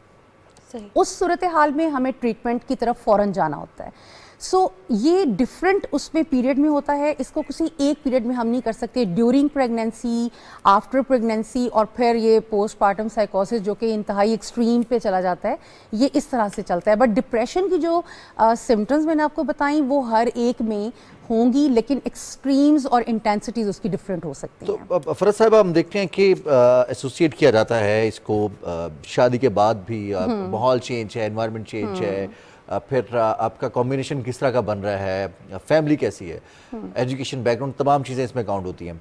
पोस्टपार्टम या प्रीपार्टम डिप्रेशन में सिर्फ ख़वातीन ही इसका शिकार होती हैं या फिर जो मेल्स हैं जो फादरहुड की तरफ जा रहे हैं, या फिर उनके रवैये भी मैटर करते हैं इस चीज़ में? क्योंकि अचानक से फाइनेंशियल बर्डन भी है, जिम्मेदारियां भी हैं। मैं बताती हूँ आपको। पोस्टपार्टम चूँकि होता प्रेगनेंसी से रिलेटेड है, क्योंकि उसमें मदर्स में ख़वातीन में हार्मोनल चेंजेस भी आती हैं, हार्मोनल इम्बैलेंस होता है तो भी पोस्टपार्टम डिप्रेशन हो सकता है। ठीक है, आप रीजंस की बात कर रहे हो, अगर फादरहुड की तरफ जाएं तो चूंकि प्रेगनेंसी सिर्फ मदर्स में ही होती है तो ऑब्वियसली पोस्टपार्टम डिप्रेशन फीमेल्स में ही होता है। हाँ, हम ये कह सकते हैं कि एटीट्यूड हस्बैंड का और फैमिली का जो सपोर्ट सिस्टम है ये अगेन एक कॉज हो सकती है पोस्टपार्टम डिप्रेशन को इंक्रीज करने की, तो इससे हो सकता है। लेकिन फादर्स को एज सच ये प्रॉब्लम नहीं होता, बिकॉज ये हार्मोनल इम्बैलेंस है जो कि खवातीन में ही होता है। मतलब खवातीन का मूड स्विंग्स जो है वो जो खामद है मियां है उसको अफेक्ट नहीं करेगा। हस्बैंड उसको बढ़ा सकते हैं या कम कर सकते हैं, मगर उस पे उनको होता नहीं है। अच्छा मिस फरहत, जिस तरह आपने कहा हस्बैंड बढ़ा सकते हैं या कम कर सकते हैं, बेसिकली होता ये है, अनफॉर्चुनेटली मिथ्स भी ऐसी हैं, या जब खवातीन इस एक्सट्रीम पे चली जाती हैं कि वो बच्चे का ख्याल नहीं रख सकती और अपने आप को भी निगलेक्ट कर रही होती हैं, तो उनको कहा जाता है मगरूर हो गई है, मिजाज नहीं मिल रहे, और उसमें ना तो उनको फिजिकली केयर की जाती है, उनकी मेंटल तो उनको जो है वो कंसोल करना बहुत दूर की बात है। सो अगर हम बात करें सिचुएशन की, इसमें फैमिली का किरदार कितना मैटर करता है, ना सिर्फ हस्बैंड का बल्कि इन लॉज का, अपने पेरेंट्स का किरदार कितना मैटर करता है? In fact it matters a lot. अगर हम ये कहें कि हार्मोनल इम्बैलेंस तो होता ही है, जाहिर है एक फेज से गुजरी होती है माँ, और ये उसके लिए मदरहुड एक नया एक्सपीरियंस होता है, उसमें जाहिर है आप जब एक नई चीज़ एक्सपीरियंस कर रहे हो तो उसमें आपको सपोर्ट सिस्टम तो चाहिए, वो फैमिली सपोर्ट सिस्टम है, और उसमें सबसे अबव ऑल हस्बैंड का सपोर्ट होना बहुत ज़रूरी है, बिकॉज इसमें मदर की फिज़िकल चेंजेस आ रही होती हैं, ऑब्वियसली वो अपना वेट गेन कर रही होती हैं, तो थोड़ा सा हमें एक आइडियल सिचुएशन से निकल के एक रियल सिचुएशन में आना पड़ता है, और उसमें अगर तो सपोर्ट सिस्टम जैसे मैंने आपको कहा अगर ये सही है, आप वाइफ को कंसोल भी कर रहे हो, उसको बता रहे हो कि इट्स अ नॉर्मल थिंग, इसको नॉर्मल लो आप, तो चीज़ें बहुत बेहतर हो जाती। लेकिन अनफॉर्चुनेटली हमारा जो कल्चर है ना, उसमें माँ ज़रा सा वेट गेन होता है वाइफ का, तो उस पर बहुत ज़्यादा क्रिटिसिज्म करना पड़ता है, करने को मिलता है। और इन लॉज के तो प्रेशर्स हम सबको ही पता है कितने ज़्यादा होते हैं। तो एट टाइम्स माँ ना सिर्फ बच्चे को पैदा कर रही होती है, बल्कि वो उन तमाम रवैयों से लड़ के उस फेज से गुजर रही होती है। और इतनी ड्रास्टिक चेंजेस आपकी बॉडी में आ रही हैं, पेनफुल चेंजेस आ रही हैं, बहुत ज़्यादा पेन। ये जो 6 मंथ्स के बाद जो मतलब प्रेगनेंसी है, वो तो बहुत ज़्यादा पेनफुल होती है। 7, 8 लास्ट 3 जो काउंटर करने के लिए या इस डिप्रेशन से लड़ने के लिए जो बेहतरीन तरीका अगर हम उस पर काम कर सकें, वो कौन सा होना चाहिए? क्या ये इस इशू को सामने आने के उस वक्त इसको एड्रेस करना चाहिए, या फिर जब शादी का बंधन है और उस वक्त खातून को भी और उसके हस्बैंड को भी, मियाँ को भी, प्लस फैमिली मेम्बर्स को भी इस हवाले से थोड़ी थोड़ी आगाही, क्योंकि अगर प्रेगनेंसी है तो कंसल्ट करते हैं हम डॉक्टर से, मेडिकेशन होती है, चेकअप्स होते हैं, तो उसमें अगर कहीं ये सेगमेंट ऐड हो जाए, इस चीज़ पर तवज्जो दी जाए कि खातून को बताया जाए कि क्या क्या हार्मोनल चेंजेस आएंगी, क्या क्या फिजिकल चेंजेस आएंगी, क्या क्या मूड स्विंग्स होंगे, और यही एड्रेस यही चीज़ें उसके हस्बैंड को भी बताई जाएं, तो हमें इससे फाइट करने में आसानी नहीं हो जाएगी। देखिए मैं तो ये यहाँ तक कहती हूँ कि अगर आप मैथ्स, इंग्लिश, उर्दू और बहुत से ऐसे सब्जेक्ट्स पढ़ा रहे हो, तो वाई नॉट मैरिटल रिलेशनशिप, क्यों हम इस पे कपल थेरेपी पे या कपल रिलेशनशिप पे बात क्यों नहीं करते? ये फिर अगेन वही है कि हमें ट्रेंड किया जाना चाहिए, और बेटों की माएँ बहुत अच्छे से ट्रेंड अपने बच्चों को कर सकती हैं। बहुत सी ऐसी चीज़ों के बारे में हम अपने बच्चों को बताते हैं, बेटों को, कि आपने बहन की रिस्पेक्ट करनी है, माँ की करनी है, तो हम उसको ये भी कह सकते हैं कि आपकी शादी होगी, आप एक फादरहुड की तरफ जाओगे, तो आपकी वाइफ में ये चेंजेस आ सकती हैं। It all depends on training. Mother अगर आपको सही तरीके से लेकर चल रही है तो व्हाई नॉट, ये बहुत आसान हो जाता है। हम बहुत सी चीज़ों को में ट्रेनिंग तो देते हैं ना।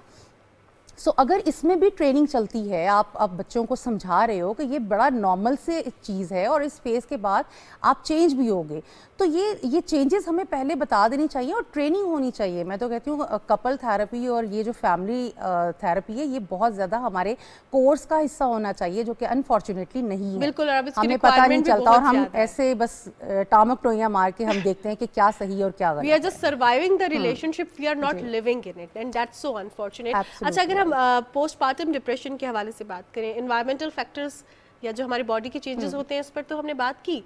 क्या ये जेनेटिक भी होता है कि ऐसा है कि अगर एक खातून को हुआ है तो कल को जब उसकी बेटी माँ बनेगी तो क्या उसको भी ये डिप्रेशन होने के खतरात होते हैं? जी बिल्कुल, जीन्स भी एक बहुत बड़ी रीज़न हो सकती है, लेकिन मैं ये समझती हूँ कि जीन्स 30-70 का अगर आप रेशो रखें तो वो बेहतर है। 30% अगर जीन्स आर इन्वॉल्व इस सारे सिचुएशन में, तो 70% अगर आपका एनवायरनमेंट इज़ सपोर्टिव, तो फिर जीन्स का इतना इन्वॉल्वमेंट एज सच नहीं रहती। बट जीन्स मैटर तो करते हैं बिल्कुल। अगर मदर में है तो बेटी में भी हो सकता है, बट फिर अगेन वही बात है, एनवायरनमेंट अच्छा हो, सपोर्टिव हो, तो ये चीज़ें बेहतर हो सकती है। बैलेंस हो जैसे मैंने पूछा था कि हम इसको काउंटर करने के लिए, इसको कम करने के लिए प्रेगनेंसी के बाद फिजिकल एक्टिविटीज़, एक्सरसाइज, कौन सी एक्टिविटीज़ हैं जो ख़वातीन कर सकती हैं? फिर पोस्टपार्टम में अगर ये डिप्रेशन और इसके साइंस आ रहे हैं, इसके सिम्टम्स आ रहे हैं, तो उसको कम करने के लिए कौन कौन सी ऐसी थेरेपीज़ हैं, कौन कौन सी ऐसी चीज़ें हैं